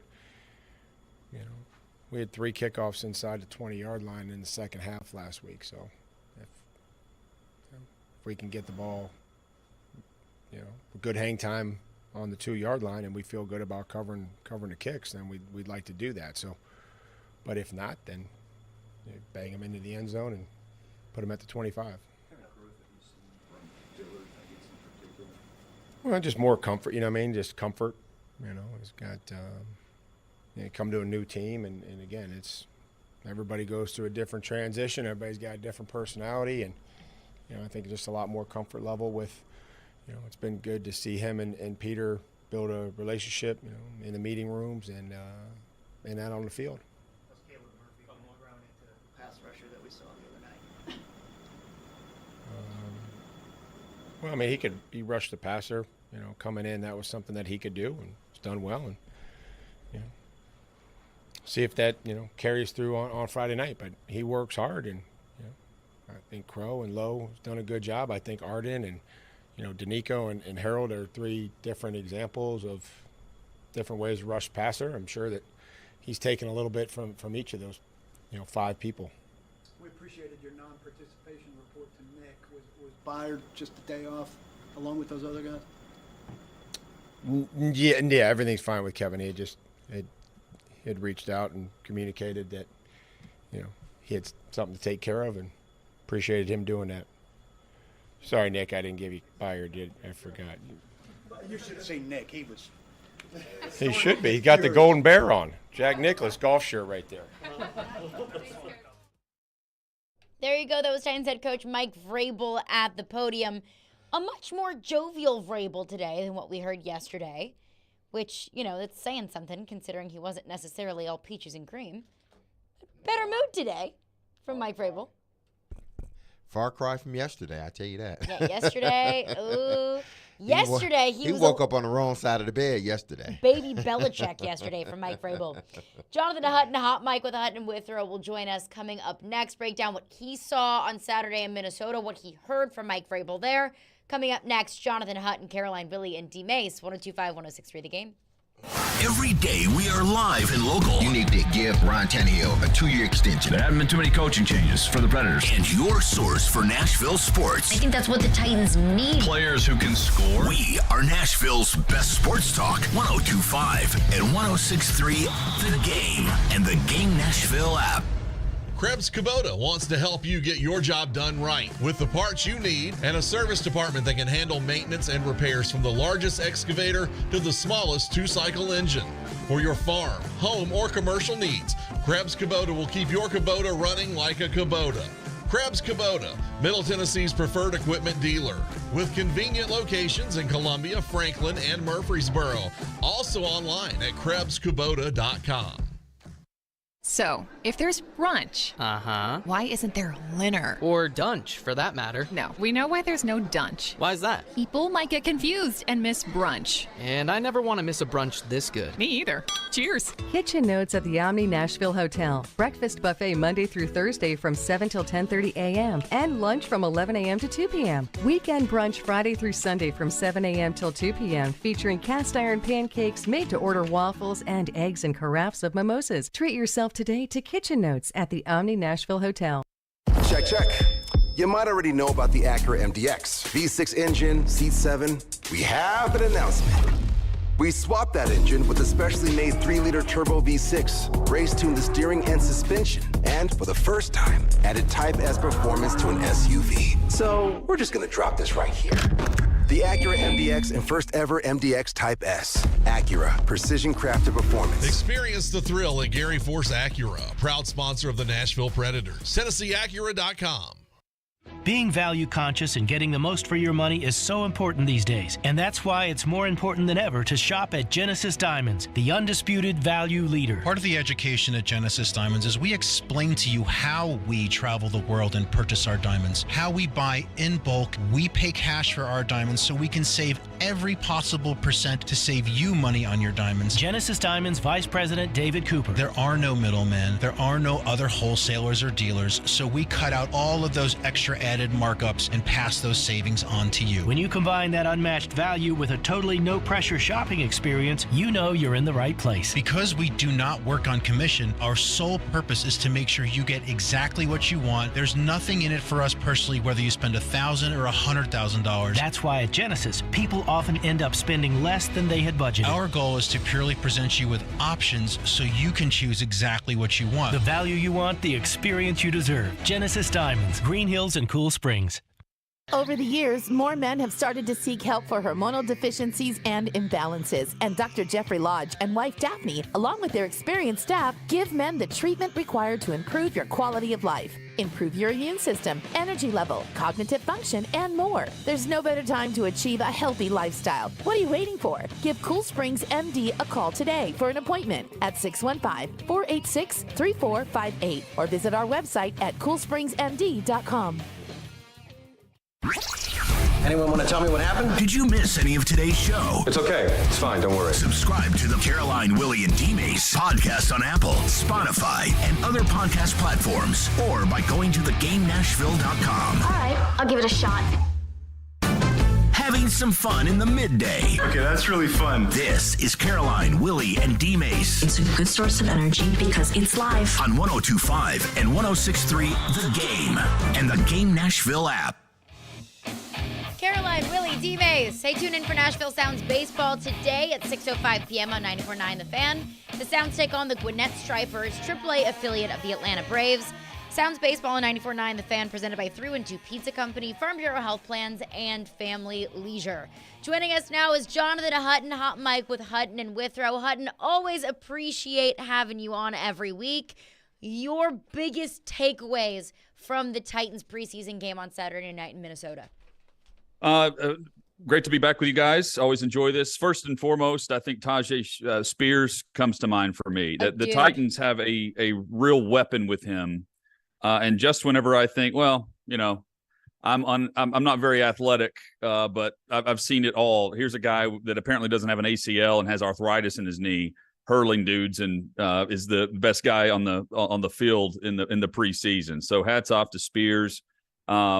I think he's more than just a piece to the puzzle. They can really use him, especially in where they're lacking the speed in the passing game, and that element that's hopefully can be consistent with what they can add with Tim Kelly's offensive play calling.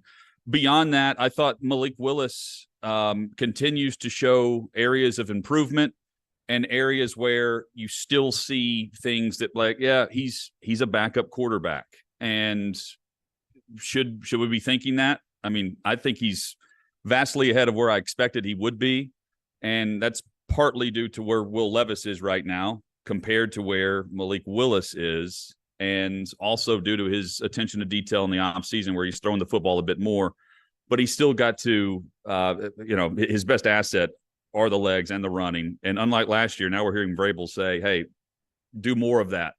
And the key is blending that together and using his best skill set while also posing a threat and being able to use the pass game as the dual option for him. Those are the two big takeaways for me, Caroline. And as far as the kicking game goes, plenty of questions there moving forward for a team that, once again, has questions in that area. We touched on this last week, and I'm not really sure why they allow themselves to be in this spot. Yo, the kicking is just brutal. And I want to get into that, but I want to go back to your point about Malik Willis. Jonathan Hutton is with us. Do you think Malik helped or hurt his case to win this backup quarterback battle on Saturday night? Well, he helped it. Like right now, same place we were last week, right? Like right now, I think Willis is the backup quarterback on September the 10th. Is that good or bad? That can be argued. But, I mean, with Levis not playing and with Willis, for the most part, going the duration of that game, minus Mason Kinsey taking some snaps. Yeah, I have no doubt right now that he would be the active quarterback on game in week 1 against New Orleans. But I think it also shows, regardless of who's the backup quarterback, it is undeniable the importance of just keeping a clean pocket for Ryan Tannehill. Not even just from the injury standpoint, banged up where you take away his mobility in the pocket a bit, like we saw last year until he was ultimately knocked out with the ankle for the rest of the remaining games. Caroline, the quarterback situation behind him, and it's not good across the league when you get to your backup, but if you need a drive, if you're down 1 in the fourth quarter with a minute and a half to go, and you need to go get a field goal, right now, I don't trust the backup quarterback or the kicker to go down and get their job done. But you can't just do that by running as a quarterback. You have to be able to let it fly. And the backup currently, I don't trust in that situation, unlike other situations where you can at least keep it balanced if you want to as a play caller. We're talking with Jonathan Hutton, Hot Mike with Hutton Withrow. Now, Hut, looking at one area I am starting to be a little bit concerned about, which I really wasn't at the beginning, is the tight end position. I was disappointed in Chig that he 2 catchable balls. He dropped both of them. That's uncharacteristic of him. I look for him to do better moving forward. But behind him, the depth behind him isn't there as far as pass catchers. What do you see at that position? I'm with you. And Okonkwo is the key piece of what you're discussing there. They have factored in, and I think it's a fair expectation for him to take that big jump. It's not like it's not unlike whenever Jonnu Smith in 2020, Mace, had 450 yards receiving, something like that. But he found the end zone. To what you just mentioned, he's not dropping passes.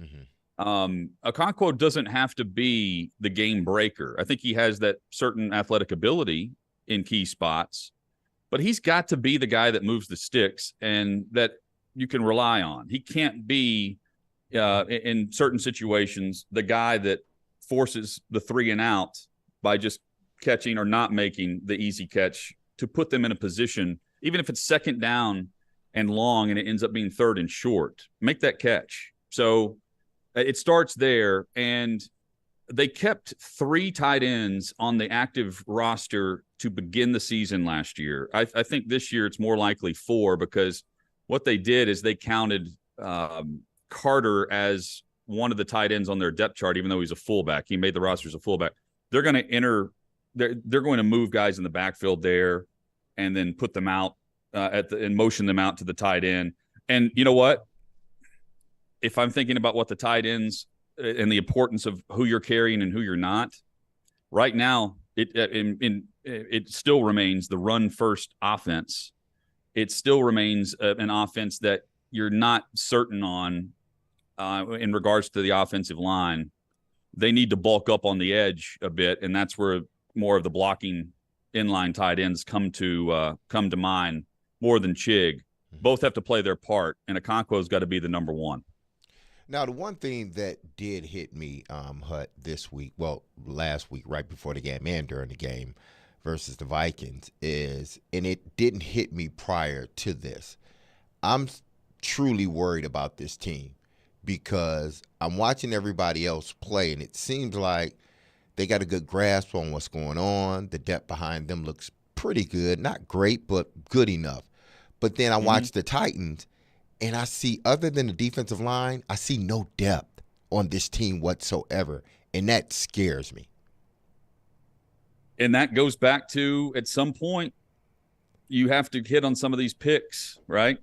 And you eventually have to pay the price for it. They've swung and missed on some high picks on the offensive line recently. For back-to-back years, you know, argue one way or the other, but for back-to-back years, they've drafted a backup quarterback and a backup running back on day 2 of this draft.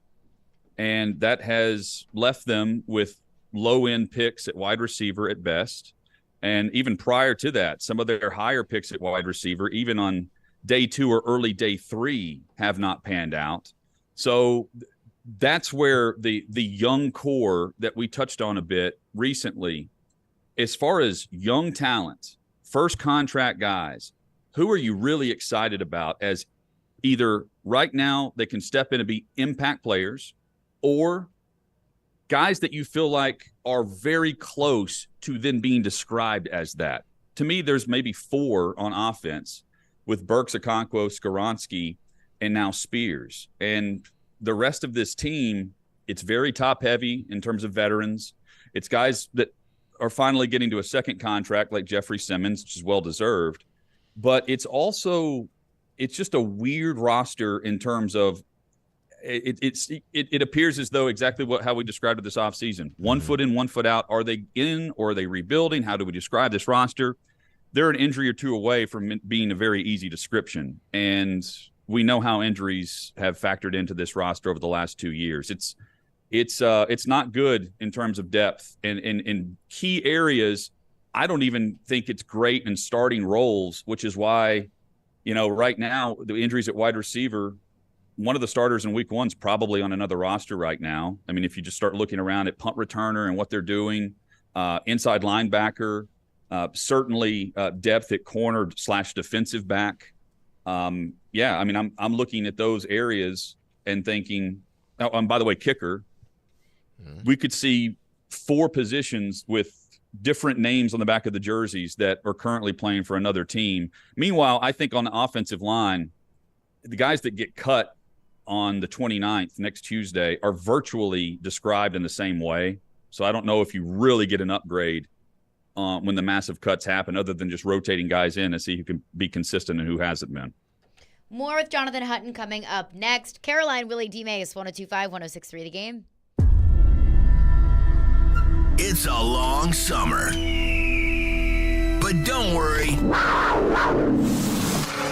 Hockey will be back soon. You'll hear every slap shot, save, hit, and of course, knocked down in front, rebound, and the score! On your home for Smashville. 102.5 and 106.3 The Game and the Game Nashville app. Is it October yet? Caroline Fenton here for our friends over at Superbook Sports. Football season is right around the corner, and now is the time to place your preseason bets with Superbook in Tennessee. Superbook is the most trusted name in Vegas, and now you can use the promo code Caroline, my name, CAROLINE, to score up to $250 with their first bet bonus.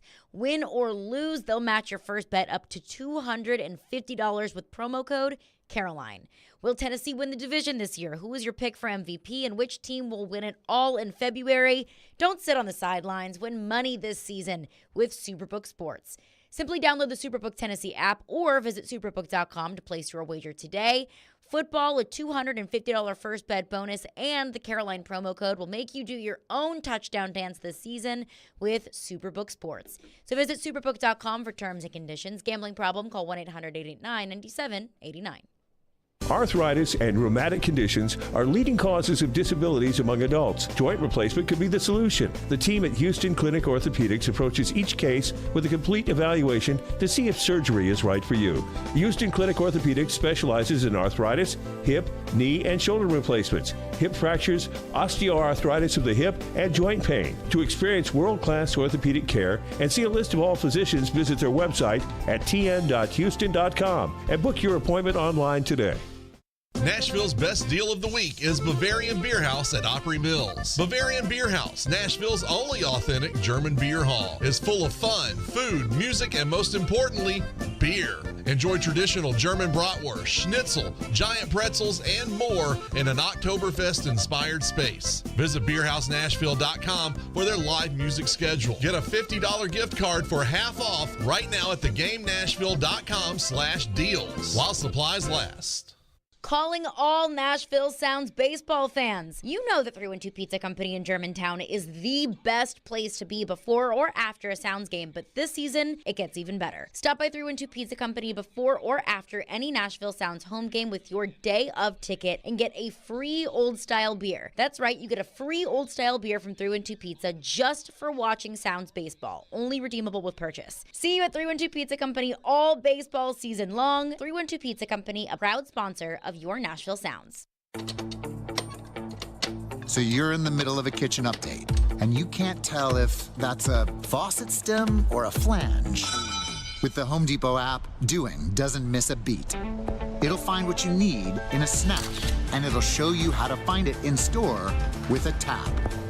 Or get it delivered free. For doing that doesn't stop, download the Home Depot app. It's made for doing. I've been taking Nutrafol for about a year. I've been taking Nutrafol just over 4.5 years. My hair was thinning. I just gave birth. I was under a lot of stress. I like Nutrafol because it's drug-free and the #1 dermatologist recommended hair growth supplement. My hair feels thicker, stronger. The breakage is less. Nutrafol has taken me back to the hair I was meant to have. Join the 1 million people growing at Nutrafol.com. That's Nutrafol.com. Nashville Sounds baseball lives on 94.9 The Fan. Catch every pitch. Swing and a miss, strike three. Every hit. That's a base hit. Every run. Looking up, it's gone. On your home for Sounds baseball. 94.9 The Fan and The Fan app. What's happening in Nashville? This is Scott Van Pelt. You're listening to Nashville's best sports talk, ESPN 102.5 The Game.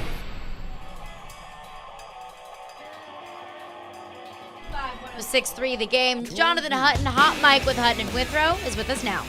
All right, Hut, let's break down Michael Badgley. I was looking at some of his numbers.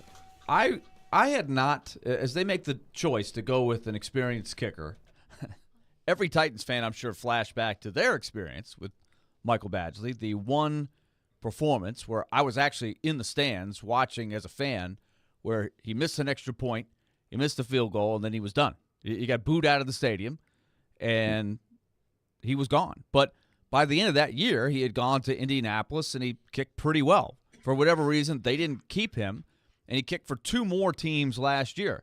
So he seems to be the, if you need a kicker, call 1-800-BADGLEY, and you can get him. Like, he's kicked for 5 teams. So they think he is an upgrade over unproven guys that I guess had struggled. So what do you think we're getting here?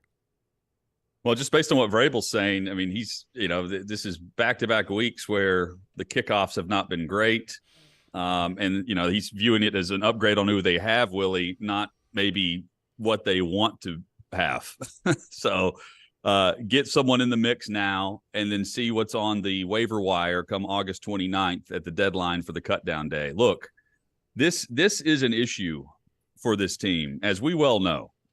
They know it, too, because it's part not being in position offensively last year, and also part because they didn't trust their kickers to actually attempt many on the field. The NFL average for attempted field goals last season was 33 attempts, and the Titans had 24. That was the fewest in the National Football League. 24 attempts. The average is 33.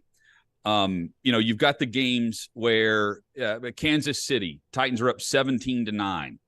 And they end up punting from the 42-yard line in that game. There was 12 minutes and change left in the game at the time of a 1st and 10 snap, and they end up punting from the 42. It was 1st and 10 at the 39. They were not able to rely on their kicker in that. They missed the field goal by Randy Bullock to beat the Giants. Against Cincinnati, Shudak missed from 35 yards, and it was 10-10 right before halftime. Cincinnati ends up winning 20-16. That changes the complexion of a game. Look, the Titans only attempted, not made, but attempted 10 field goals from 40 or more yards out. That is the second fewest behind Philadelphia, who was exceptional at moving the sticks and scoring points. Meanwhile, we know this is an offense that in large part it's crushed by a missed three. Three matters here based on how this team is built. They want to be great on defense, and they can be. They need to be good on offense, and they can be. But there are a lot of intangibles with that. And good on offense means getting 3 on the board. If you can't put it in the end zone, at least extend the lead, at least attempt to, instead of relying on, your Pro Bowl-esque punter and his accuracy to not boom it through the uprights on a punt, but actually pin an offense deep in their own possession. And I won't even get into the 50 yards or more. Look, the NFL attempted as a league 224 field goal attempts from beyond 50. The Titans accounted for 2 of those. That is the NFL average is 7 per team over a given season. That is a huge swing and a miss on what they have tried to do at kicker over the last couple of years. And it's not easy, but it's got to be better than this if you're bringing 2 guys in. And before you even reach the 3rd preseason game, you've seen enough, and you're bringing in a journeyman to hopefully catch fire, and more likely you're bringing in someone else by September the 10th to kick in week 1. It's not a good situation, and they didn't have many makes, let alone attempts last season. It's an interesting case you make because I'll play the other side of the argument just a little bit here with Bullock, because there is an argument basically that's saying Bullock, just because of his tenure in the league, is a little more expensive, and it's more of a money-saving attempt when you're trying to find a guy that's maybe just as good or better for a cheaper price. It's a little bit what they did with Stonehouse last year over the veteran that they had in Brett Kern. And we can argue what would it have looked like with Kern, knowing how good he is at some of those little things you were saying, Hut. But let's save that, because that's a different discussion. But Bullock, he didn't miss an extra point last year, which is not a given anymore, right? Most kickers are going to miss one here and there. And he was 17 for 20 in the field goals. Now, he missed the one in the Giants game that we all remember, but he had some big ones. I had not thought about how many times did they pass up a chance for a 50-some-odd yard field goal. Or 40-plus, yeah. I don't know the answer to that, but he was 17 for 20. They only made 7. He was 6 for 8 from 40. Beyond 40, Willie. It's bad. Yeah, so he missed 2 games. And I can't remember why he missed the 2 games, but I guess I'm asking, was Bullock that bad? And the other question they have to try to figure out is Badgley just as good as Bullock? Potentially, because a lot of it is, does a guy just get on a roll, get comfortable, and he does the job. Like sometimes you get off, like Badgley got off to a horrible start, got booed, and they were just like, we can't have this happen again. We got to try somebody else. And it ended up being a musical chairs for a while. I think you can roll the dice with that perception if you have an offense that reaches the end zone. I realize that Bullock was okay in extra points and good, right? I won't crush him for that, but he also didn't have to attempt very many extra points whenever he's kicking. So I'm just comparing it to the average attempts for 3 compared to what that means for this current offense. There's no guarantee that they're moving the football better yet. Across the 50 and into scoring range. Your point is they've got to have great. You got to have great special teams for this team. This team needs to have a plus in special teams. No but doubt. 17 for 20, 85% is about a little bit better than league average, right? But but for whatever reason, Vrabel's only really calling on that with true confidence if it's inside 40 yards. Again, they made 7 from outside 40 plus. The NFL average was 13 makes from 40 plus. They're not attempting those, even if they get past midfield and up to the 35-yard line, 30-yard line. So I struggle with Stonehouse. At least it was a true battle, and you can make the clear argument as to why he's special. They found someone that they can develop and become the next Hendrick or Kern. They can't make that argument at kicker over the last 2 years. It's a turnstile at that position when you, at least if there's a kicking battle, you're bringing in Badgley to compete against Shudak and not the other way around. And it's evident that they feel that way because they've already, deuces to the 2 that were there in one cut down day prior to the final audition. And, they're going into a week. Right now, they don't know who their kicker is for September the 10th. That's a big issue for an offense that struggled to put up 16 points a game a year ago. Now, with that being said, do you think it's Vrabel sort of quietly saying, hey, listen, this offense isn't good enough to not have a kicker on board, someone that we can rely on to make 50-plus yarders or 40-plus yarders? Because my thing is, when this offense was hitting on all cylinders, the kicker we never brought up the kicker. Because why? Because Derrick Henry was doing his thing. A.J. Brown and Corey Davis, they were doing their things. Ryan Tannehill had probably the best season of his career. So we were not worried about the kicker. But the last 2 years, because the offense hasn't been that, the kicker becomes more of a premium. Yep, and to your point, and this also, Willie, I'll flip it too. Like the 2020 year you're talking about, the third down defense was god awful, like the worst we've seen. So they were more aggressive offensively because they relied on the best area of their roster. In case of last year, the defense was what they relied on, even when injuries played a factor, because they were getting the most out of that group really all the way through the KC game, for instance. In this case, other offenses can miss a field goal because they have the magician, right? The Titans don't have the magician that's going to bail them out right now. You can't point to that one dude like you can the other top AFC teams. And that's really the difference between this offense and the top offenses in the league. The Titans offense can be good, but the great offenses have the guy. And right now, that's the difference between, okay, if the Chiefs or the Bills or the Bengals, if they miss 3, it's not crushing. It's not changing a certain vibe and flow to the game. The Titans, and what Vrabel's pointing out, even on kickoffs, they have to be so dialed in on the fine details of what they must do to not give up a true advantage to the teams that have the quote-unquote magician. And they keep games close. And in close games, the Titans have to have the guy that can put it through the uprights whenever you're giving the football back after the attempt to the Mahomes, the Allens, the Burrows, the Trevor Lawrence. Those guys are getting the football back, and they're going against the strength of your defense. You would prefer to have points on the board after a possession if you can do it, if you're in scoring range like the average NFL offense would truly believe in that moment. D-Mase referenced a very good Titans offense that included the name Corey Davis. Yeah, I'm curious what you think. I don't know where they are cap-wise, but if Corey Davis, as speculated, is cut by the Jets, would you be on the phone in a hurry to try to see if he would come back here? Yes.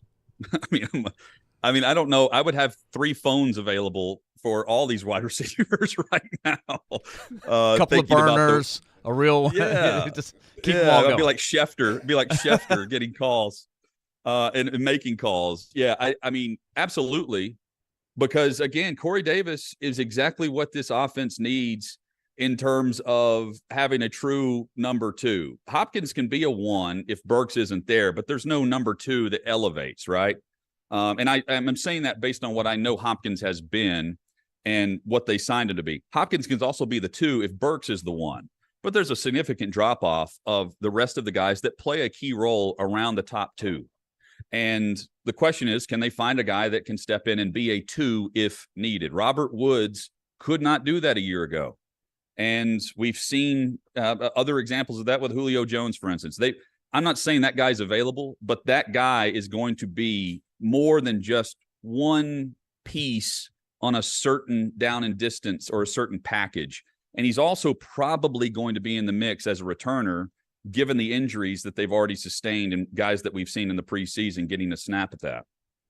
Here's my thing with Corey Davis, is you would bring him in as a depth piece, as a plug-and-play kind of guy. But if you're bringing him in as more of an insurance piece for other receivers that might be injured, you have to count on Corey Davis being healthy.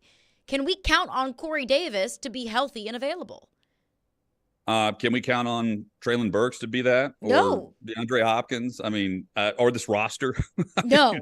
That is one thing we have learned is no, you cannot count on this roster. Yeah. All of that plays a fact. And look, I raise my hand and say, like, this team has taken swings on guys that have injury histories and they haven't panned out. Well, Bud Dupree comes to mind. Like they've drafted, of course, Caleb Farley, who has it. Jeffrey Simmons had the ACL and he's panned out. Right. Like they got that right.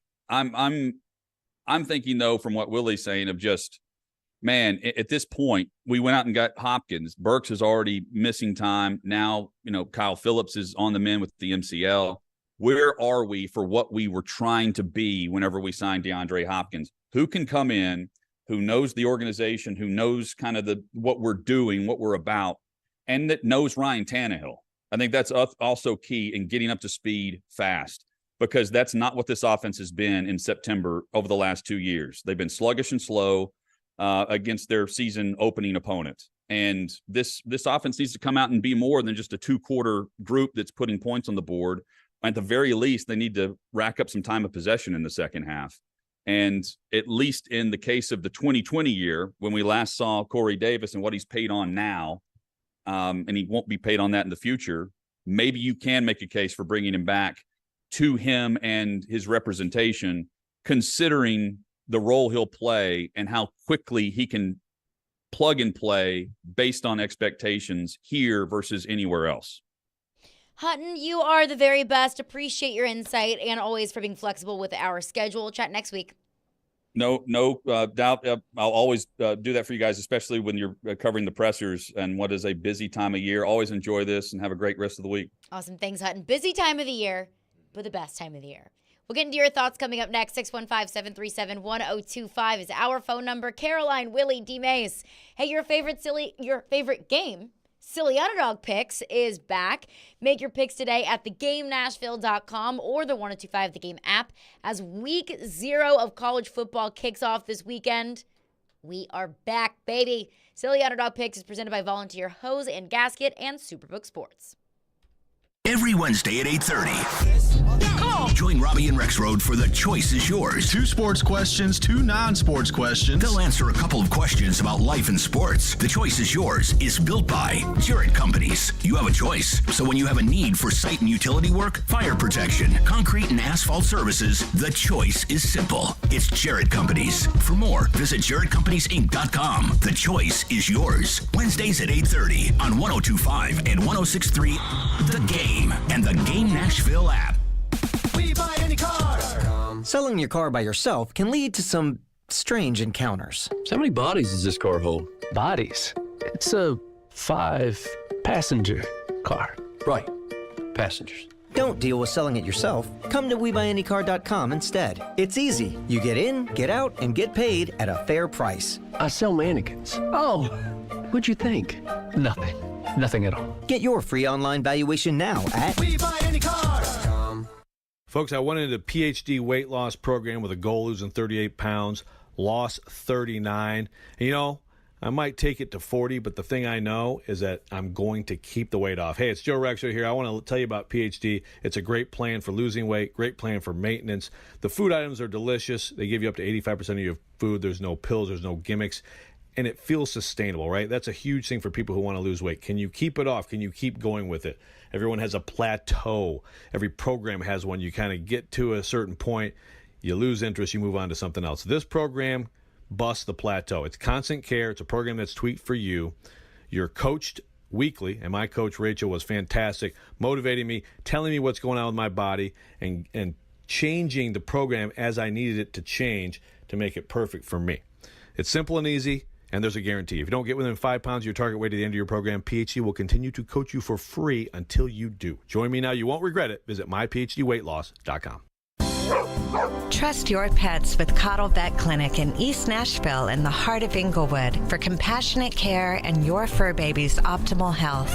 From vaccinations to health checkups with on-site pharmacy.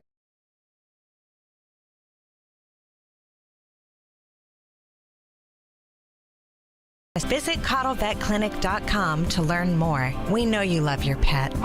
And at Coddle Vet Clinic, pets are family. If you compare a diamond from Genesis Diamonds to one you find somewhere else, one thing will always stand out. The Genesis diamond is, well, prettier and more brilliant. We will show you why our diamond's light performance is significantly greater than things you can get elsewhere. Genesis Diamonds Vice President David Cooper. Not just because of the color and the clarity, but because of things a certificate can't tell you. Because of the characteristics, the personality, the material. It's the extra step in quality control that comes from an owner obsessed with perfection. Our owner is incredibly picky when he buys diamonds, searching through hundreds just to get a handful. You will not see diamonds that have the fire at your average mall store or chain store or smaller independent because they don't have the access worldwide like Genesis Diamonds does. Our diamond's light performance, character, and explosive brilliance is bar none the best your money can buy. Don't compromise with a diamond that just looks good on paper. Get a diamond that reflects your love in the best light possible. This diamond has to be spectacular. Genesis Diamonds, Green Hills and Cool Springs. Sometimes it's good to be loud. This is the NFL. Especially when you're Jared Stillman. That's where we are. He's not afraid to say what's on his mind each and every day. That was embarrassing. I don't care if you're a rookie. That was embarrassing. Stillman and Company. Weekdays at 2 on 102.5 and 106.3 The Game and the Game Nashville app. Having some fun in the midday. Yeah, that's awesome. This is Caroline, Willy, and D-Mase on 102.5 and 106.3 The Game and the Game Nashville app. Do you factor a new kicker getting used to snapper holder on his first day into the misses, or he need to be better out of the game? We any kicker that we bring in or that we have on a team just needs to make them. What was it about him that on the tape that made you want to bring him in? We'd had Michael here before, and he's got the next crack at it. I'm sure we'll look at other ones too. Not the most glowing endorsement for Michael Badgley from Mike Vrabel there at the podium yesterday. Man. So Caleb Shudak and Trey Wolf both waived from the Titans yesterday. They bring in Michael Badgley, and Michael Badgley went 6 for 9 with his kicks yesterday, and it was a brutal day for him. Clearly, what you hear that there from Mike Vrabel, according to TD, a better day from Michael Badgley today. He was good from 33, 39, 43, 35, 40, 48, 33, 51, TD says, with room to spare. So that's encouraging to me. 33 and 33, missed from 53 and was good from 42. So a much better day for Michael Badgley inside today. But as we were talking about with Hutton in this past segment, I mean, this kicking position is a point of concern for me, and I think for a lot of people with this Titans team. And bringing in a guy that you've brought in and cut before doesn't necessarily breed a whole lot of confidence, at least as far as I'm concerned. But Randy texts into our text line, driven by WilsonCountyHonda.com. Maybe it's Randy Bullock. Could be. About the kicking position. Says, do the Titans have a kicking coach? Someone that helps with technique, helping the coach kick the kickers up. We have linebacker coaches, running back coaches, etc. Or are they just letting the kickers practice and hope that they get better?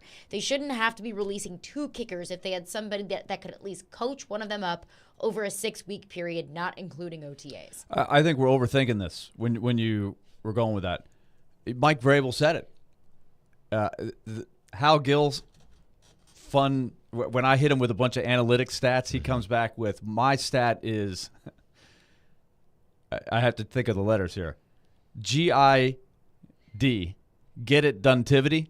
That's what yes. Just like do I it. say, Roman Yossi, he's fast here, and he's got these exit passes, and he's got these great outlet passes, and I'm reading off all these crazy, they call them the fancy stats. He goes, he gets it done. Yeah. Right? I look at it, he gets it done. Kicker is the ultimate. Do you get it done or do you not get it done? The average kicker, this is not like I tweeted out, there's a random day on NFL Network. They were showing some old Super Bowls. I got all nostalgic. I remember watching some of the first Super Bowls I watched as a kid. One of the first things you notice is how bad the kickers are back then. In the 70s, they were brutal. Like, half of them were still kicking with their toe. Like, imagine what that would look like. Then they went through the weird period where some people were kicking barefoot. I don't understand why that ever was a good idea. Ow. But they did. You remember that? Yes, I remember it. Maybe some of these kickers should kick barefoot. Maybe it would help. Maybe they ought to try, but I nobody does it anymore. But now, if you are not hitting 83 to 85% of your field goals, you're not getting it done. So you can tell me how they did on a day at practice one day or not at practice, but you don't know until you put the guy out there in the game and it's 13-10 in the fourth quarter and you got to have the 45-yarder. That's when you know. Do you have your guy or you not have your guy? And there is the crazy thing about it is there's no foolproof way to go out and find a kicker until that guy gets in your uniform in the crowd, and the crowd's going wild, and it's for real, and he gets it done. But my question to that is, why have so many teams found their kicker? But there's always a revolving group of teams that don't have their kicker. We were talking about Cairo Santos yesterday. He didn't make it longer than a season in Tennessee, and he's going on his fourth in Chicago. They gave up on him after a few games. He had a bad game against the Bills, and they cut him. That was the ultimate musical chairs. He hit 44% of his field goals in his handful of games in Tennessee. He's averaging over 90% in his 4 seasons at Chicago. What's the difference there? I think what it boils down to is I think because you see these kickers, they come here and for whatever reason it's not working, then they go someplace else and it gets better.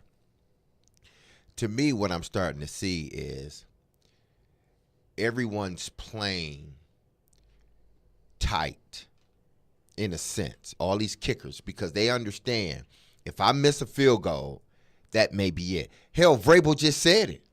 Listen, he's the next guy that's going to take a crack at it. He gets a crack at it. If he messes up, we'll find another guy. Yeah. They're not being patient. And the reason they're not being patient, they can't afford to be patient. They averaged 17 points a game last year. 17, that's the bottom half of the league. It's disgusting. It's not good. And they had trouble scoring in the second half last year. So when you are a team, and that's why I brought it up with Hut, like if you are a team that has a trouble scoring points, that kicker becomes a premium. If they are averaging 22, 23, 24 points a game, they got a little leeway with the kicker. He can miss maybe 2 or 3 during the season. You just hope they're not in critical situations. But you believe enough in your offense that, okay, if he misses this field goal, our defense is good enough to get it back, and we are good enough as an offense to go down and score. Well, the Titans can't say that. They can say one part of it, our defense is good enough to stop an opponent, but they can't say our offense then is good enough to score points when we don't have a legitimate kicker. Vrabel is telling you that. So every kicker that comes in here, they don't have patience with him. They don't. If you miss 1 or 2, your ass gone. We're looking for another kicker. You're never going to be able to get a permanent kicker if you keep on playing musical chairs. And I get it why they're doing it. I understand it. My thing is, kicker, you have one job and one job only. While everybody's out there, grinding and grunting it out, trying to score points, putting you in a position, you're sitting over there on the sideline, you're practicing your kicking swing, your kicking motion. Only thing you got to do is get up there and kick the football. Is it hard? Yes, it's hard for me because I don't kick. That's not your job. But for you, it's not hard.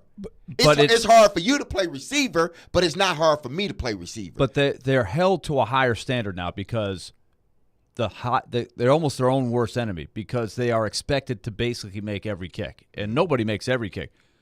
You said basically why do all these other teams have the kicker? Well, I'm looking at the list of the kickers. Other than Justin Tucker, who is in his own category. Yeah. I'm looking at the list. I don't see a lot of kickers you can just reel off that have been with the same team for 5, 6, 7 straight years. You'd be surprised at how many. Like, think about it.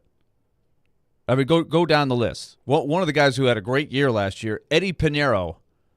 If you told me he was like a second baseman for the 1975 I believe you. Philadelphia Phillies, I'd say, yeah, old Eddie Pinheiro. I don't know Eddie Pinheiro. He went 33 for 35. Completely unknown guy. He had a great year last year, but I'll bet you if he misses 3 in the first 2 games, they'll be like, well, what's wrong with Eddie? You know, it's like, so he's been around for a couple years. Last year it all came together for him, but he was just as unknown as Caleb Shudak until last year. But I would like to know how many teams in the league have gone through just the sheer number of kickers that the Titans have. Since Not as many as the Titans. I think that I grant you that. But like Greg Zuerlein, been around the league a long time, but he's kicked for a lot of teams, a lot of different teams. Ryan Suckup is kicked for a lot of different teams, still going. Nick Folk kicked for a lot of different teams. Robbie Gold.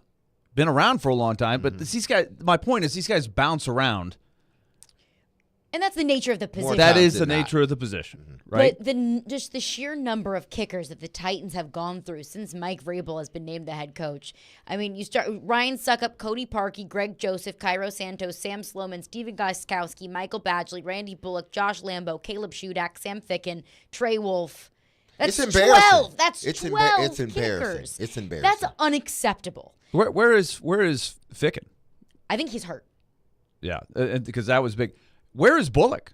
Is he on a roster right now? I don't see him on a roster right now. So why isn't that strange that they haven't even brought him up? Well, in situations like that, and we discussed this the other day, that guys like Randy Bullock, these veteran guys, you don't want to have to bring them in. You would rather bring them in after the first game rather than bring them in before that, because now if anything goes wrong, now you're stuck with them. They're on the roster no matter what. But if you bring them in after that first game is done, now they're not guaranteed a roster spot. Yeah, so week to week. You earn your paycheck each week. Right. Absolutely. Well, let's continue the conversation coming up next, because I think we've gotten to the volume of kickers that this team has gone through, and the amount of kickers that have hopped on to the carousel is unacceptable. So whose fault is that really? We'll get into that coming up next. Caroline, Willy, D-Mase, 102.5, 106.3 The Game.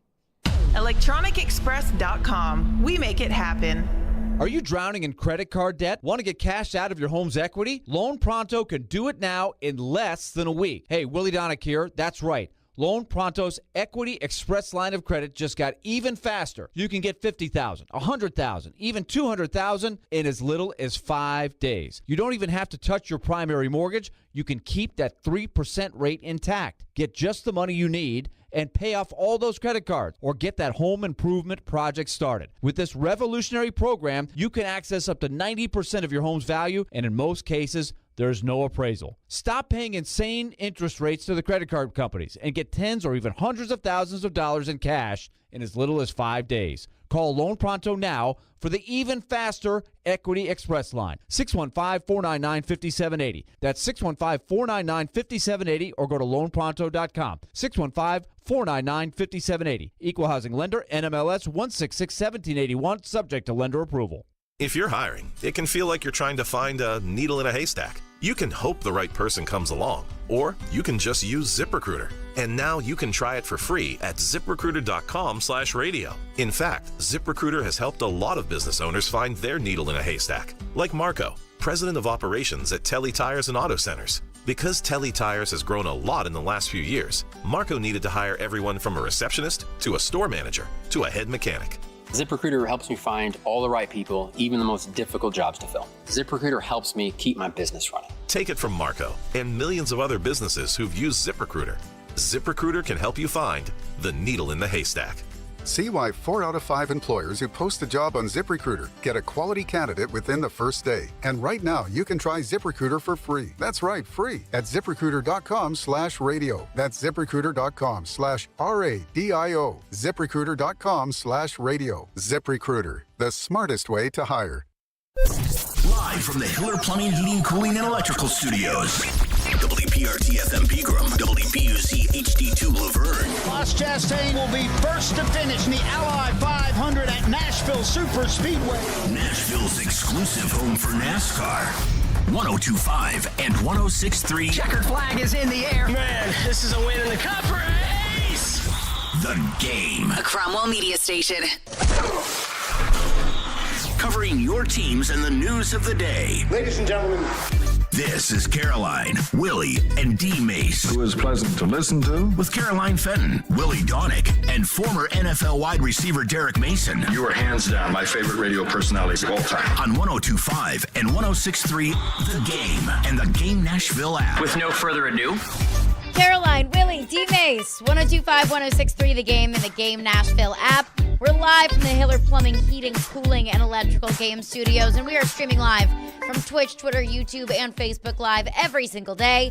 Our video streaming is brought to you by Superbook. Download their app today and use promo code THEGAME. Titans just wrapped up the final day of training camp. Third preseason game against the New England Patriots on Friday night, then an off week, and then off to New Orleans for week 1. We are so close.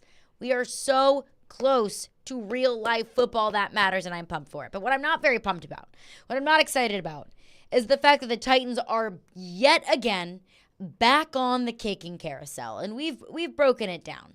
You know, like, this team is just not equipped to blow teams out by 3 touchdowns. I mean, this team likely, a lot of games are going to come down to, can you hit the 48-yard field goal or not? And in the NFL, you need to be able to hit those 48-yard field goals. The Titans part ways with Trey Wolf and Caleb Shudak, bring in Michael Badgley, who had a rough day yesterday in practice. Better today, only with 1 miss from, I believe, 53. But it's just deja vu all over again with the kicking position. And I gotten to the point where I have to look at Mike Vrabel. Because since the kicking carousel began, he's been the one constant. And I don't know how you get off the carousel. I don't know if at some point you have to reevaluate your kicking evaluation. I don't know if at some point you got to reevaluate the special teams coordinator. I don't know at some point that you have to say, you know, screw it. We're going to draft a kicker. We're going to spend a full week evaluating college kickers, and we're going to draft one. I don't know at what you do. But at this point, I think you have to start pivoting your approach because you're doing the same thing over and over and over again, and you're getting the same results. I think some of it is just bad luck to some degree. I would also argue that Randy Bullock was not bad. He's not a bad kicker. He's a decent NFL kicker. They decided to move on from him. I don't know if it was purely salary cap, if they just didn't like him, but that was an interesting one that he had been basically the kicker for 2 years, and they said, we're trying something else. I'll give you another example of there are some teams that do stay loyal to a kicker through a bad season. Harrison Butker, pretty talented kicker, right? Big leg. He's made some long ones. He didn't have a great year. Yeah, didn't have a good year last year. He was 3 for 7 from 50+. Missed one from 30 to 39, missed one from 40 to 49, missed 3 extra points. But to D-Mace's point, the Chiefs are good enough to overcome a bad kicker. Right. This is why it's a critical thing for the Titans is their margin for error is such where they need to be able to rely on the kicker. The kicker ideally would be a weapon. The problem is when you're saying change your approach, we were talking about this like 3 years ago, 4 years ago. They've tried every different type of kicker. They've tried the unknown. They've tried the revolving door of guys who are just out there. They have tried the veteran that has been through it in Gostkowski, and they just haven't been able to figure out one that gets to the point where he's there year in and year out. Right? But there is no simple answer to it.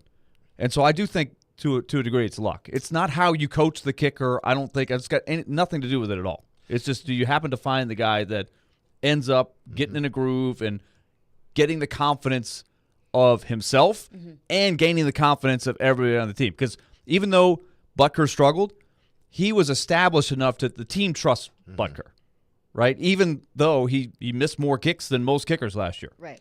Well, I mean, that trust comes with, having the ability to make field goals at key times of the game. The ability to go out there and they don't have to worry. Being a great kicker in the NFL comes down to one thing, and that's make your field goals. And listen, Tuck does it better than anybody in NFL history. So when you're going out and you're trying to evaluate a kicker or get a kicker, I mean, you can look for all those intangibles, or whatnot, but it comes down to, can you make a kick? I can't coach you to make a kick. Again, that's why I don't blame it. And we talked about this yesterday. I don't blame that part on Ackerman. I don't, because I can't teach you how to kick. You know how to kick the ball. Kick it and make it. I can't. What can I tell you, or how can I teach you to kick a field goal when you know how to kick one? You're just not putting it in the uprights the way you need to. So I don't know how I can, as a special teams coach, how do I coach that? This is not, kickoff coverage or punt return or kickoff return where we got to set up schemes and all this other stuff. No, it's you just got to make it. There's something. Exactly. That's probably – the kicker's probably the only player on the field that, no matter how you coach him, he's either going to make it or miss it based upon his ability. I can't coach you to kick a 60-yard field goal. Nobody, TJ Weiss up in Baltimore, he can't teach Justin Tuck how to make a 65-yard field goal because he's never made a 65-yard field goal. Justin Tuck makes 65-yard field goals because he's a damn good kicker. The Titans got to find them a kicker that can do the one thing, kick it through the uprights. I can't coach you to kick it through the uprights. I don't know how to coach you to kick it through the uprights. You just got to be able to do it. The other things I can coach as a special teams coach. But I can't coach you kicking it through the uprights. Like, I can't coach a receiver to catch the football. Either you know how to do it or you're not going to be a receiver. I've never seen somebody not know how to catch the football in the NFL and then learn how to catch it. If you know how to catch it, you catch it. If you don't, you don't. There are elements of the game that you simply can't coach. Exactly. Like I've heard so many general managers say before, you just can't coach accuracy in a quarterback. Mm-hmm. But if it's not about coaching for the kicker, then it's got to be the other aspect of roster building, and that's evaluation. I don't know what the Titans kicking evaluation process looks like. Maybe it's as simple as, well, we know Michael Badgley and he's out there and he's available, so bring him in and see if he works. I mean, does the evaluation process need to change? Because in that point, I would put that on Craig Ackerman. I would think that that's part of his job is kicking evaluation, as well as the general manager and the head coach. Exactly. But if I've watched these young men on tape in college or watched them at another team and they have made field goals, that's what I'm evaluating. Can you make a 20-yarder? Is that it? Is that all it is? Can you make a 40-yarder? Can you kick it through the uprights? Can you kick it from certain angles? Can you kick it from certain angles? If you have shown you can do that on a collegiate level, then I'm going to bring you in. But that's where and hope that you can continue to do it. And that's where the mental side is. They all can do it. That's why I don't pay that much attention to, do you make it in the practice during the special teams period? That's fine if you do, but you cannot simulate the pressure when the game is on. The 17 Sundays or Mondays or Thursdays, I guess they play on a lot of days now. Whatever you want. But the 17 games, days that you got to get it done, the mental you can look great in the warm-ups. You can watch. I love watching the kickers and they go back. Let's go back to 55, and then you get the guy, the sideline reporters. He was hitting them from 57 in the wind, into the wind. No pressure, right? It doesn't really matter until you get out there. So, and you can do it for a couple years and then still have a bad year. like we talked about with Harrison Butker. Another guy, very trusted, been in the league a long time. Who was I looking at just now? Missed a lot of kicks last year, surprisingly. But you hear the name and you're like, yeah, he's good. Like Evan McPherson last year, he missed 4 field goals from 40 to 49 yards. He was absolutely dead letter perfect during the playoff run. So he's done it in the playoffs with the pressure on. So the more you do it, the more you have a little bit of margin for error if you do have a little hiccup in there. But it is such a hard position to find and teach and know what you're getting. It's sort of like a golf swing. And I don't have the greatest golf swing. I think it's okay. But it's like a golf swing with a guy that has a pro that has a really good golf swing. And all of a sudden he just, kind of, miss a few here and there. It's like, how do I coach that? Because the swing is perfect. I don't want to coach him out of his swing because before the misses, he was doing great. So now he's missing. What is it? I look at it, well, his swing is the same. What is it? Like Willie said, I think a lot of it, kickers are like golfers. A lot of it is mental. It's just like a free throw. It's like we can shoot 100 free throws and the follow-through can be the same. But then you may get up there for a 2-game stretch and miss 5 or 6 free throws where you've been, on average, an 85% free throw shooter, but you get on the line for the last 2 or 3 games and you're missing them. And there's guys that can make them for the first 35 minutes of a game, but can they hit the 1-and-1 with the score tied with 1 minute to go? Some guys can. Mm-hmm. Some guys, they're a different free throw shooter. Exactly. With that. The same is true with kickers. And the stroke, the shooting motion doesn't change. The golf swing doesn't change. It's just, for whatever reason, they're not in that rhythm. And how do you coach them out of that? Joe Rexrode had a hypothesis as to why the Titans are in this position that he said this morning. So we'll break down our thoughts on what Joe Rexrode had to say about why the heck the Titans just keep finding themselves on the kicking carousel. We'll get into that coming up next. Hey, we are your racing station. 102.5 and 106.3. The Game is Nashville's home for NASCAR.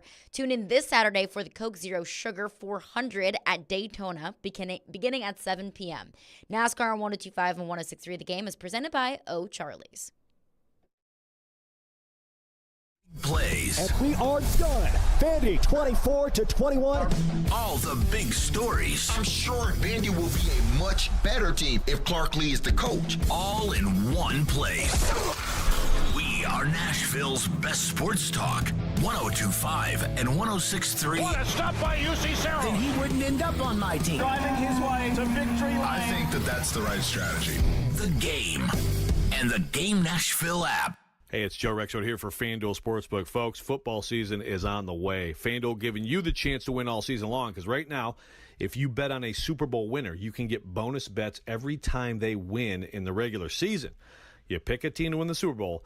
Every win that team has, you get bonus bets. You can use those on spreads, player props, over-unders, whatever you want. So visit FanDuel.com/Joe102. Start earning those bonus bets with America's #1 sportsbook. Again, FanDuel.com/Joe102. Look, I understand that there's a lot of hype about the Detroit Lions. I'm telling everybody, don't go with them. We have the usual suspects out there, the Chiefs, the Niners, Bills. I personally would tell you, go with the Eagles. They're in the weaker conference, and I think they're going to finish the deal this year. You must be 21 years old, present Tennessee, first online win money wager only, $10 deposit required. Refund issued as non-withdrawable bonus bets that expire in 7 days. Max bonus $50 less specified otherwise. Restrictions apply. See full terms at FanDuel.com/sportsbook. Gambling problem? Call the Tennessee Red Line, 800-889-9789. We buy any car. We buy any car. We buy any car. Any. Did you know trading in your car at a dealer could cost you money? Research shows consumers who trade in their car pay an average of $990 more. So don't trade in, sell it to We Buy Any Car. Get your free online valuation now at We Buy Any Car. Research published in the Journal of Industrial Economics, December 2015, showed buyers with a trade-in pay an average of $990 more than those who do not trade in their used cars. Hey, what's going on? It's Chase McCabe, and I have been telling you about PhD weight loss for a few months now. Dr. Ashley Lucas created this program, and the best part about it is my program is going to be different than your program because we are all different people, and it's tailor-made just for you. I have weekly coaching sessions with Rachel. She keeps me in line and also has adjusted the program as we've gone, and now I'm down 25 pounds since I have been on PhD weight loss. You can do that too, but remember, we're all different, and that's okay. Those weekly one-on-one coaching sessions are important. Customized meal plans. You can use their food, which I like their food. 85% is provided to you if you choose to, or you can use your food, and they will tell you how to do that, and they'll tweak your program as you go along. Right now, check this out. This is the best part of their program. If you don't get within 5 pounds of your target weight by the end of your program, PhD will continue to coach you for free until you do. Go to myphdweightloss.com to learn more. Again, that is myphdweightloss.com. You know it's going to happen, and when your car needs service or repair, remember Mitchell's Mr. Transmission on Gallatin Road, just north of Briley Parkway. Now here's Jim Mitchell. Our fleet vehicle program is a great benefit to all the fleet companies in Nashville. We are able to get their vehicle back on the road a lot quicker than the downtime of most dealers and most general repair shops, simply because we have the transmissions available. We're able to put priority on their vehicles to get them back on the road quickly. You know it's going to happen, and when your car needs service or repair, remember Mitchell's Mr. Transmission on Gallatin Road, just north of Briley Parkway. We try to stay cool by being on social media. I'm with it. I'm hip. Follow us on Twitter at 1025thegame and on Instagram at 1025thegame Nashville. Hey! Oh yeah, and like us on Facebook too. This is Caroline, Willy, and D-Mase on 1025 and 1063 The Game and the Game Nashville app. And look, Vrabel hadn't had a whole lot of problems with his head coach of the Titans other than the injuries and all those things that we've talked about. But they've really struggled to find a kicker since Vrabel's been the head coach. And I don't know if it's because maybe they don't value the position like they should. I don't know what the reason is. But if I'm a Titans fan and this has all gone down and you've now moved on from 2 more kickers, you brought in a guy who was horrendous his first day at practice, like it would bother me greatly that this continues to be an issue with the Titans this deep into Vrabel's tenure. Yeah, and I don't think it's value. I think they value it, but I think they just have not evaluated well. And I guess if you want to try to divvy up a blame pie here, which is always fun. I mean, you probably give the most to Robinson. I think when it really got out of hand was 18, that whole thing. But I don't know, was it mostly his decision, mostly Vrabel, Ackerman? I don't know. There you go. That was Joe Rexrode on Robbie and Rexrode this morning. He says the current position that the Titans find themselves in with a kicking position, that they're now on their 3rd kicker of the season, probably soon to be 4th, based off of Mike Vrabel's comments yesterday after practice. That it's a revolving door at the kicking position, that this has been a thing for 3-4 seasons now. The Titans on the kicking carousel. In the blame pie, he gives a majority of the chunk to John Robinson. I disagree. I don't think that you can put blame on John Robinson for a position that the Titans still find themselves in, a problem that they're still having. John Robinson isn't here anymore, yet the Titans are back on the kicking carousel. So I can't give John Robinson a majority of the blame. He's not innocent, but he doesn't get a majority of the blame. He's not here anymore. Well, let's evaluate John Robinson. All right, Ryan Suckup was the kicker before he even got here. Right, and then Suckup got hurt. Right, I'm trying to remember what happened to Suckup, specifically, but he was one of those guys that was you knew what you were getting, solid, doing the job. I forgot what happened to him, but he got injured, I believe. A groin injury or hip injury, one of the two. And that sort of sent them down this road. But during that process, among the kickers that they brought in, Greg Joseph, Cairo Santos, Michael Badgley, a lot of these guys that he brought in there are NFL kickers, still kicking in the league for somebody. It's a revolving door. I don't think the Titans are that different. I shouldn't say that. They have had some really strange things go on. I guess I'll bring it back to like Randy Bullock would be another guy that John Robinson brought out. So like it's not like he's bringing in all these guys that never kicked for anybody else. He's bringing in NFL kickers who are still in the league today. I'll ask it this way. What was really wrong with Randy Bullock? He missed 3 kicks all year last year. It's when you miss them. Okay, so he missed 2 big kicks last year. Yeah. Is that really a guy that you should be replacing? And to Jonathan Hutton's point, I think a big part of it, too, was the Titans didn't have a whole lot of faith in Randy Bullock from a certain distance. And so that kind of, handicaps the offense a little bit of, in the NFL, if you get within 50 yards, that should be a reliable kick from a certified NFL kicker. How many? We can all maybe think back to 1 or 2. I wonder how many times that happened. How many times were they sitting there? But is that really Randy Bullock's fault that you didn't run? Why? He didn't miss. He missed 3 kicks all year. If you don't trust him to kick from 49, then you're not going to send him out there. Did that happen? I don't know. I can't remember. That's what I'm saying. I want people to tell me how many times that happened that they passed up. I'm not saying it didn't happen once or twice, but the guy missed 3 kicks the entire year. Did not miss an extra point. He missed the big kick against the Giants. He missed an important field goal against the Chargers. Mm-hmm. He missed a field goal in the game against the Texans that they won. The game, the weird Malik Willis game that they ran the ball nearly every time that they had. Mm-hmm. They grinded it out. And that's it. Those are the only kicks he missed. Look at the other kickers in the league. They missed kicks too. They missed a few. So you're holding the standard to perfection. Why are they not bringing back Bullock? I don't. Is it a salary cap thing? Because when you do discard a guy and you're opening yourself up for musical chairs. And who knows? Michael Badgley could go in there and get off to a good start, and he could be the kicker. We didn't know much about Randy Bullock when he came in, and he did a pretty good job.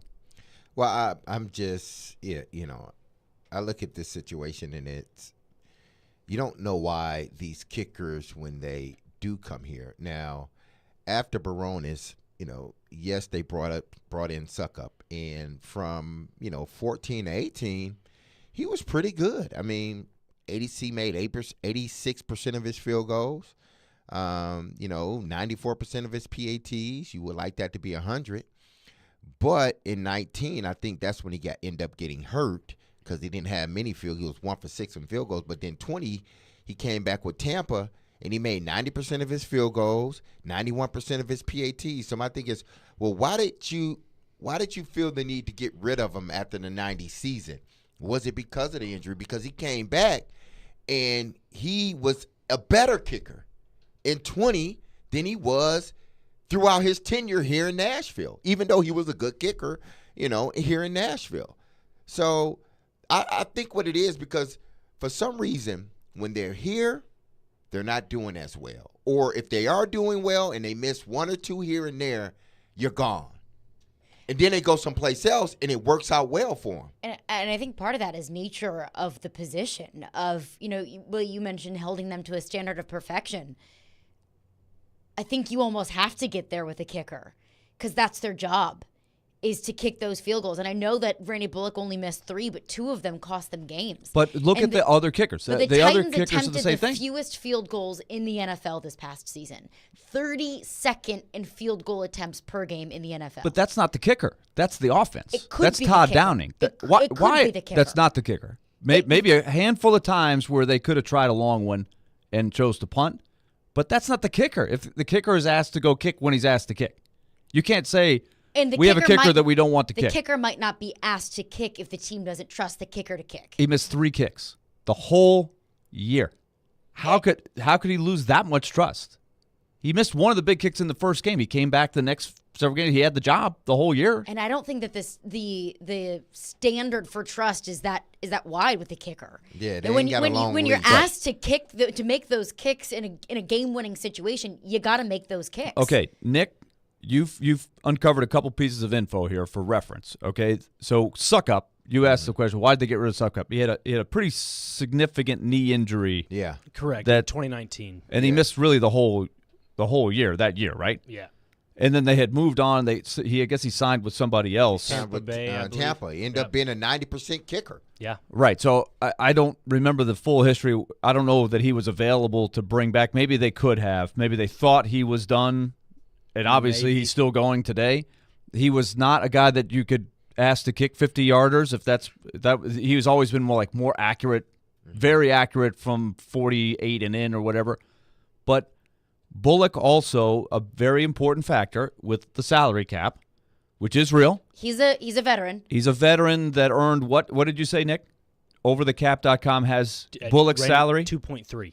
2.3. So he would have been fairly expensive to bring back. Maybe this is where they tried to save a little money to be able to do Hopkins, do other things with the roster. And in that scenario, you're not going to sign Michael Badgley either. You're probably bringing Michael Badgley in to kick for you this weekend, and then he's not going to be your kicker week one. So what's Badgley's salary situation? Now, you made a good point, D-Mase. It's you're guaranteed.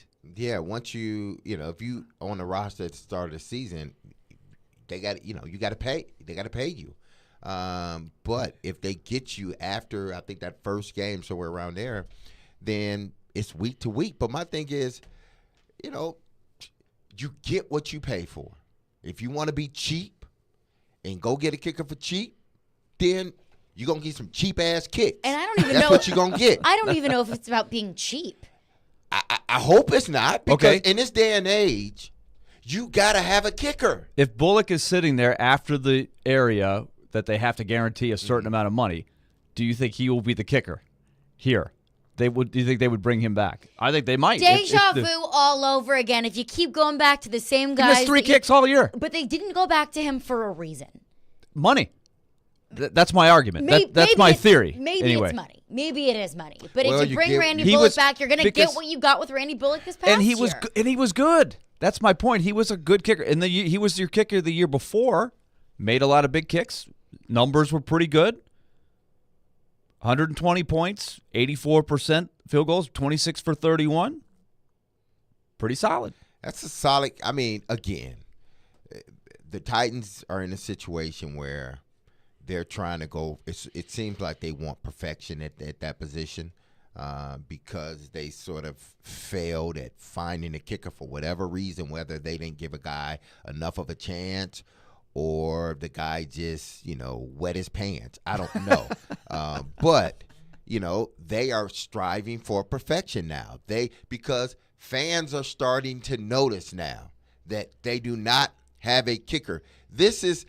You don't want this to be a point of a conversation for an NFL team. This has been a point of conversation for us, not just for the past couple of days, but as long as I have been in Nashville, this has been a point of conversation. And they understand it now. And that's unacceptable. But they understand it. That's why they're going to keep on until they get perfection. They're going to keep on searching for a kicker. 615-737-1025 is our phone number. We got a bunch of texts on this. We're right to your phones coming up next. Caroline, Willie, D-Mase. Hey, tune in to Chase McCabe Show and our show as we broadcast live from Titans training camp. We'll get player interviews and deliver the latest updates with Titans practice as the team preps for the 2023 season. Coverage of Titans training camp is presented by the Simmons Bank Open, Parman Energy, Caudle Vet Clinic, and the new Cumberland Development. 102.5, 106.3, The Game. The Vanderbilt Commodores are ready for year 3 under head coach Clark Lee. As we stand now in front of a clean sheet. Our goal is postseason play. And we are your home for all of the action. Touchdown, Vandy. The doors on the board. Vandy, 24-21, your final. Vanderbilt football lives on 102.5 and 106.3, The Game and the Game Nashville app. Happy Wednesday. Or better yet, I'm just going to say happy hump day for all of y'all. This is Derek Mason here to tell you about Zen Sports, the new sports betting app in Tennessee, revolutionizing sports betting rewards.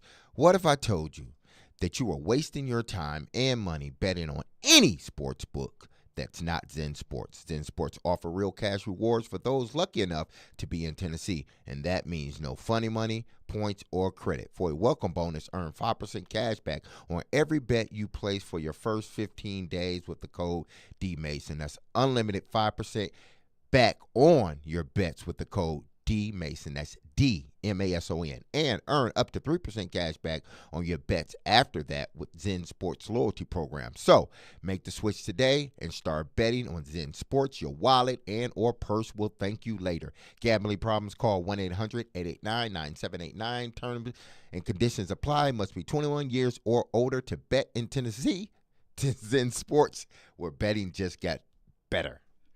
Hey, are you seeking relief? Maybe you just want to enhance your day or night. Did you know there are legal THC products available right here in Tennessee? Yeah, really. You can have legal THC products shipped directly to the comfort of your home. Yes, comfort in cannabis is only a website away. Visit greentreescompany.com. That's Green Trees with a Z, and change your life today.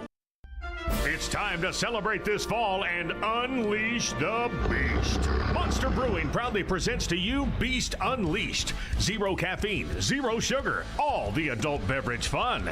The Beast is unleashed with great taste, bold familiar flavors, and 6% alcohol. Go wild with Mean Green, White Haze, Peach Perfect, and Scary Berries. Don't fear the Beast. Enjoy Beast Unleashed at your next tailgate or football party. Drink responsibly. Must be 21 and over.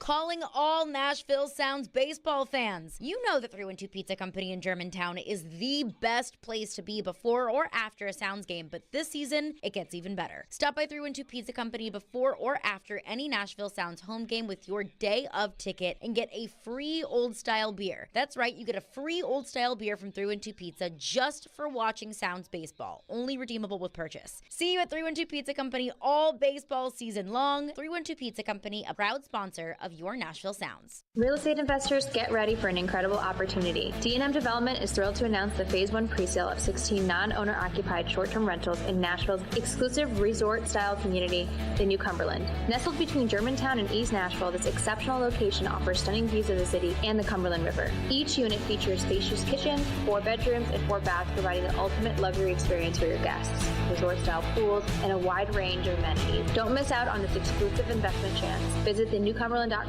for more information and secure your spot in this extraordinary community. This is Evan Bass for the Tennessee Men's Clinic. For most of us, sex is a big part of our relationship. So when something like erectile dysfunction starts affecting intimacy, it can be a real problem. But what you may not know is that ED doesn't just affect you, it can be tough on your partner as well. Plus, if you have ED, you know how it can make you feel. The truth is, we see a lot of guys who have depression, frustration, and even relationship issues because of ED. But we don't want ED to impact you or the one you love anymore.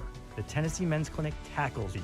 Our urologists and medical providers take a comprehensive approach and have treated thousands of men with treatments that are successful in nearly 90% of cases. Even if your hormones are off, or if pills, wave therapy, or other treatments have left you hanging, the Tennessee Men's Clinic will work hard to help you get your sex life back, perhaps performing like you haven't in a long time. So call us. Your first appointment includes blood work and a medical consult. Call 615-208-9090 or go to TennesseeMen'sClinic.com. We have 2 offices in Midtown and Franklin. Visit our website to learn more, including side effects. Treatments extra, results vary.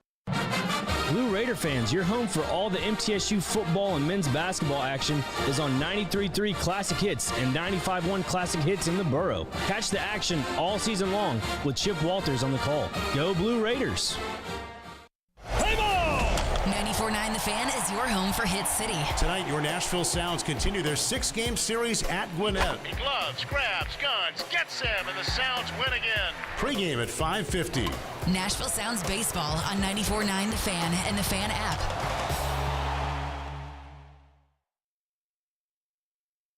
Hey Nashville, this is David Poyle. You're listening to Nashville's best sports talk, 102.5 The Game.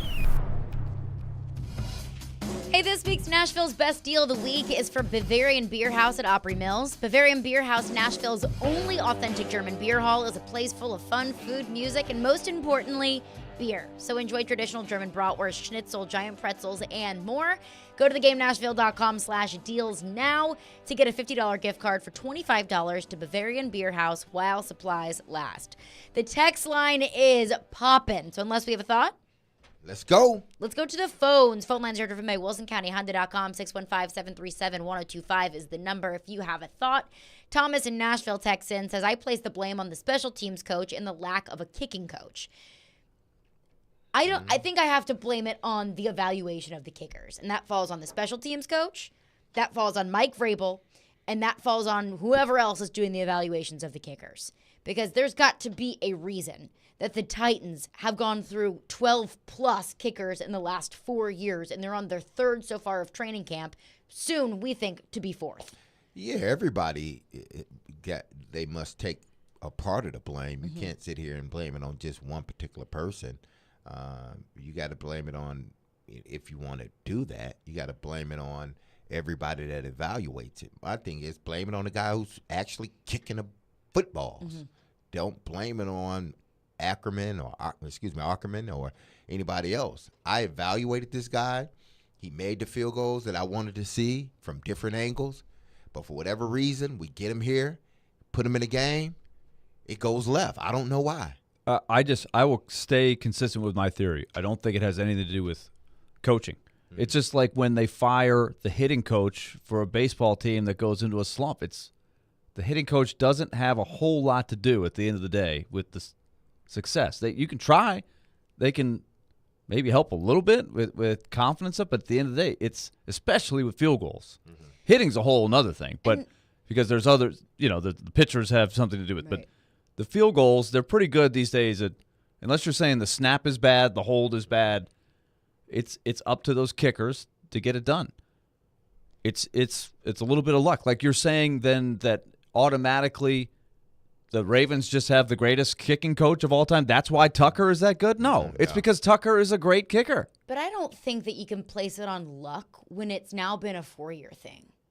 I think that you can go through a year of, maybe your kickers get injured or you just go through a couple of kickers that aren't quite right.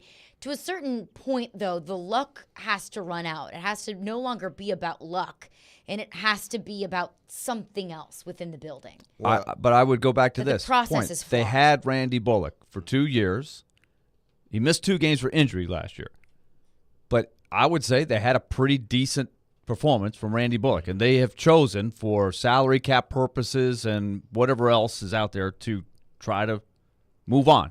But I have to think, after they've gone through all of these issues with the kicking position, and we heard how frustrated Mike Vrabel was with the kicking position yesterday, that if they believed in Randy Bullock, they would have paid Randy Bullock whatever it would have taken if they trusted him and if they wanted him to be the kicker this season. Well, they listen, organizations are known for doing this. You think, the grass is greener on the other side. So you say, well, we can find another guy. He's getting a little bit long in the tooth. Yeah, he missed a couple of field goals, but we can find another guy. Well, you hadn't been able to find another guy. Here's the thing, because when we started blaming the blame game, and I've said this about quarterbacks and OC, sometimes they get too much of the blame, sometimes they get too much of the praise. You got to find a happy medium with them both, because even though a quarterback's great, he needs receivers to catch and tight ends to catch and offensive linemen to block. So sometimes he gets too much credit, sometimes he gets too much of the blame. I think with a kicker, it's the same way. I don't think, like Willie said, I don't think we ever mention Baltimore Ravens special teams coach. Their kicking coach never mentions. Every time Justin Tuck makes a field goal, it's all about Justin Tuck. And we don't give Andy Reid all of the credit for how good of a quarterback Patrick Mahomes is. Yes, we do. We talk about Andy Reid all the time. But when how we talk good about of a Patrick play Mahomes, caller. it's because Patrick Mahomes is a damn good quarterback. I know, but it's not because of coaching. But it's we the marry same thing him with Joe Burrow. But we marry him with Andy Reid. We always say Andy Reid is the greatest play caller. Well, at least I say Andy Reid is the greatest play caller in today's game. And he has the greatest quarterback in today's game. That's a good marriage. So when you talk about Patrick Mahomes, he's the greatest quarterback of right now because he's Patrick Mahomes. And yes, exactly. Coaches will have stuff to do with it, but with great players, you don't always. It's not always fair to give credit to the coach, I don't think. Well, you again, the quarterback and the offensive coordinator, again, sometimes they get too much praise, sometimes they get too much of the blame. That's just the way it is. But when you're talking about just like with Brady, we always talked about Belichick. It wasn't just Brady when he was in New England. It wasn't just Brady. It was always Brady, Belichick, or Belichick, Brady. They were peanut butter and jelly. You couldn't separate the two. You always when you talked about one, the other one came up in the conversation somehow, some way. Justin Tuck, no one ever brings up TJ Weiss. No one. I don't even think no one outside of Baltimore knows who the special teams coach is there. They always talk about Justin Tuck. Well, there's also because he's the greatest. There's less moving parts in just the field goals and extra points, right? In offense, there's okay. What scheme are we running? Who is the offensive line? Who are the receivers? What defense are we going against? There's a lot of that goes into putting a great quarterback like Mahomes in a position to succeed. For the field goal coach, there's not a lot of coaching that you do. There's not. The Titans special team coach doesn't have a whole lot to do whether the guy makes the field goal or not. Not really. No, he does. Does he? It's just make it. Go D-Mase, you're my kicker. Yeah. Go out. I'm your kicking coach. D-Mase, go kick it. All right, coach. See if you can make it. But here's what am I going to do to help you? Really, I'm gonna try. Hey, build up your confidence. D-Mase, I believe in you. Let's go work on it. Let's practice. But I can do the basic things. But I mean, we can break down film if your plant leg is off or something like this. But there's very little. You're an NFL kicker. You got to the NFL. I'm not teaching you how to kick for the first time. I'm just trying to support you. But there's not any in-depth coaching that goes into it, really. It's up to D-Mase to make the kicks. As good as Alan Lowry was as a special teams coach, probably one of the best special teams coach ever in the NFL. When you have Craig Hendricks, when you have Rob Baronis, the talk is about them. The talk wasn't about Coach Lowry, who is an excellent play call, a special teams designer of punt returns and kick returns and coverage. Right. You didn't talk much about Alan Lowry. It was the guys that were showing up, whether it was myself, whether it was Pac-Man Jones, whether it was Rob Baronis, Craig. Talk more about those guys. Nobody ever mentioned too many times Alan Lowry when he was sort of the architect of it all, but he's not going to get a lot of the recognition. Why? Because we're only looking at these few guys here and there that are doing well. When Rob Baronis went up there to kick a 50 or 60-yard field goal, no one ever mentioned Alan Lowry. And why? Why didn't they? Because you would think he would have helped in some way, but people look at it from the standpoint of Rob Baronis was a hell of a kicker with or without whoever was coaching him. Right. I think that we can all agree that with the great kickers, you're not going to give credit to the coach because I don't know how much the coach really does to say, hey, Justin Tucker, the win.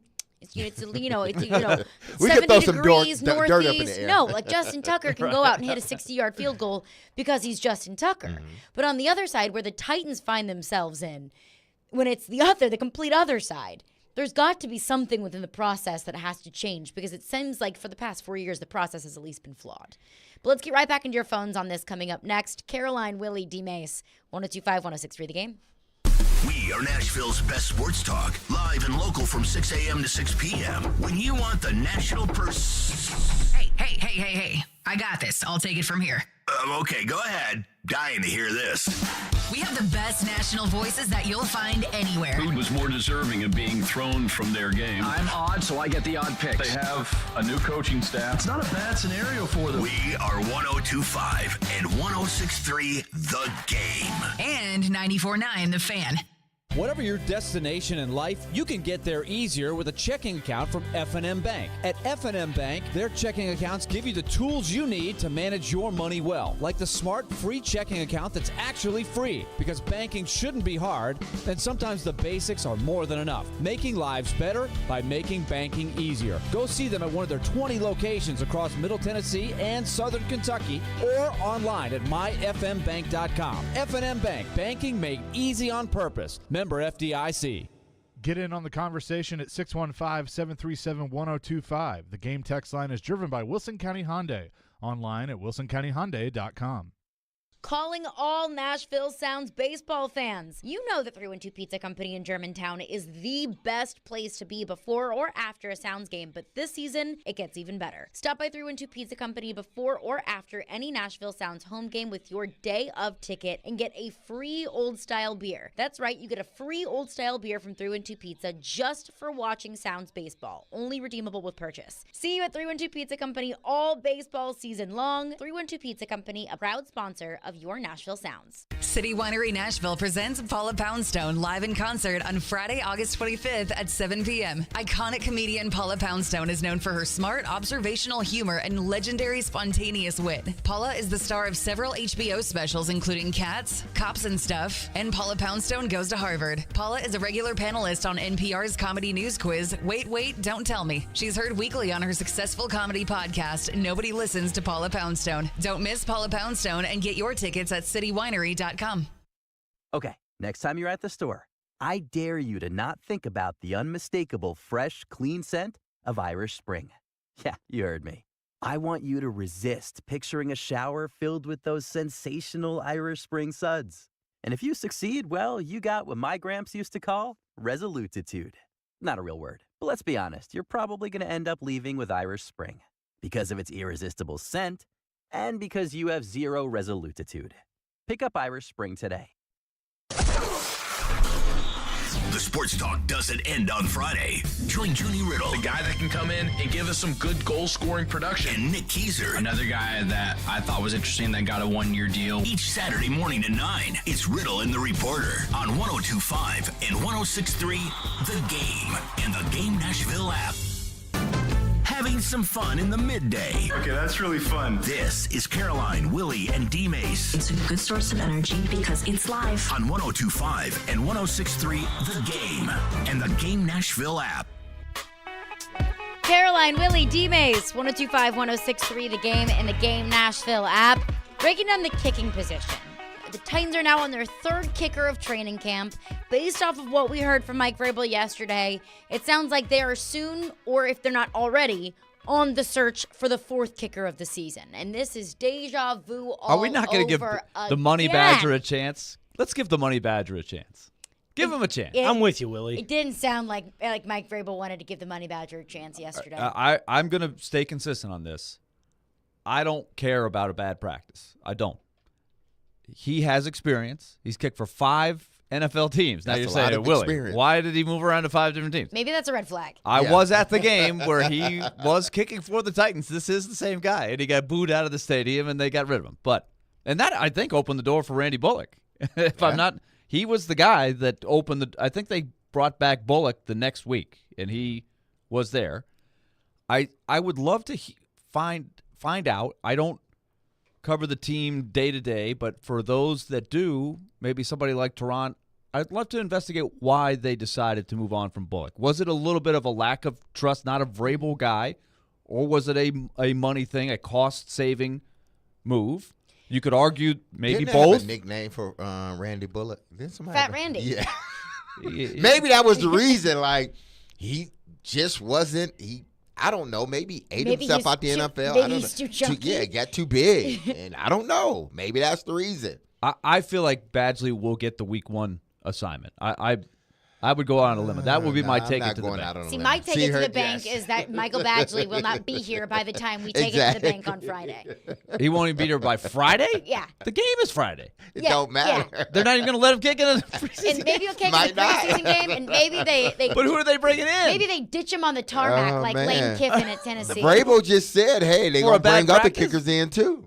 I did say this morning on Chase's show, I said Derek would be my holder, and we go out back, and I'd go kick. I'll put it on camera. I will be the Titans kicker if that has to happen. I have experience. I'm 100% from 40 yards out. Just putting that out there. Mike Vrabel, are you listening? Exactly. Nick Frazier Nick is Frazier available. could be the man. Nick Frazier, the leg. Hey, got a leg. Josh texting the text line says they got rid of Randy Bullock because every time he walked onto the field, we shielded our eyes, and how many of his makes were doinked in or barely over the bar. We just cut a guy for barely making a kick in Minnesota. Money had nothing to do with it at all trust. I have to have enough faith in the Titans organization that if they found a guy that they felt comfortable with, that they trusted to be their kicker, so they could finally get off the kicking carousel, at least for a season, that they would have coughed up the cash for it. But that is a fair question because somewhere in here, when you pay your safety what they're paying him, when you go out and get a DeAndre Hopkins, when you continue to pay Derrick Henry as well as any running back is paid, your quarterback is expensive, you do have to find the money somewhere. You have to find Kevin Byard took a bargains. pay cut. Yeah. Yes, he did. But this is what I don't know all the nuances of the cap. But for context, Mason Crosby, who is one of the few guys that has been on the same team for a long time. You know, when you start naming kickers, you can name Mason Crosby's been with the Packers for a long time. $4.3 million. There's a pretty big difference. That's a big difference. Randy Bullock, in theory, it was sort of used against him. He makes $2.3. What did you say, Nick? If the Money Badger makes it, Badgley, he's about $1 million? Yes. Would be his salary? Yes, $1 million. And like a guy like Shudak would be the league minimum, whatever that is, right? Because he's never kicked. $700K, right? Something like that. Whatever the league minimum is. So there are different levels of what you pay. So to your point, Caroline, if you find the guy like Ryan Suckup, Pay him. $4 million. Yeah, listen. Well, I'm saying if you find the guy, pay him. Because I think with Shudak, he could have made league minimum, but he also kicked a kickoff out of bounds. Can't be doing that. I don't care if I'm paying I have no problem with that. $1 million bucks. That's $1 million that's over. I'm overpaying. And it's you. also a feeling, right? Yeah. Even if a guy misses one here and there, it's a feeling of, do you think our guy can make the kick? I don't trust this guy. They were not building the trust. Mm-hmm. Neither one of those guys. So let's try something different. Badgley gets a fresh start. If he gets off to a good start Friday in the game, I think he's out there for week 1. Well, yes, Bagley could be the guy, but the way they change kickers like you change your underwear. That's just what they do. It's just like every day they seem like they're changing another kick. Can't even get the name. The number hadn't even dried on the back of his jersey, and they're switching it to somebody else. He hadn't even been able to put all his stuff into his locker, and they switching it to somebody else. They're at a point right now that it may be sort of counterproductive because they're so scared of what has happened in the past with these kickers that anybody that doesn't come in and seem almost damn near perfect, they're looking to replace them with somebody else. They're looking to get better. And I get it. As a GM and as a head coach, you're always looking to make your team better. So you can't fault them for that. But in this situation, man, 5 years you've been head coach and you've went through, 12 kickers? That's a problem with that. That's a problem. And counting. Yeah, and counting. That's a serious problem. There's been more turnover at that position than any other position on this team. You could even say 13, Michael Badgley twice. Yeah. So, listen, eventually you're going to have to settle in on one guy and try to give that person an opportunity to make this team and to, if he does have those hiccups, work through them. And I understand it's hard to do that because every game is critical. But you got to find somebody that you feel confident enough that he can work through a miss or two. Okay. It seems like now, as soon as you miss, they're looking over their shoulder. And that's where let's bring it back to Badgley. He was there. Mm-hmm. He got the job. I feel like they signed him the week of the first game. I forget who was there at the camp. That was a whole other thing too during that camp. Mm-hmm. I don't think he had been there the whole time, but he had a bad game.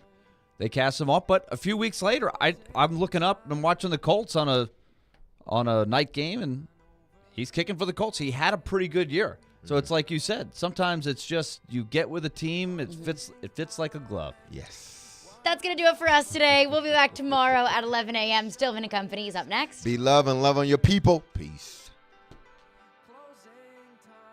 ElectronicExpress.com. We make it happen. Willy here for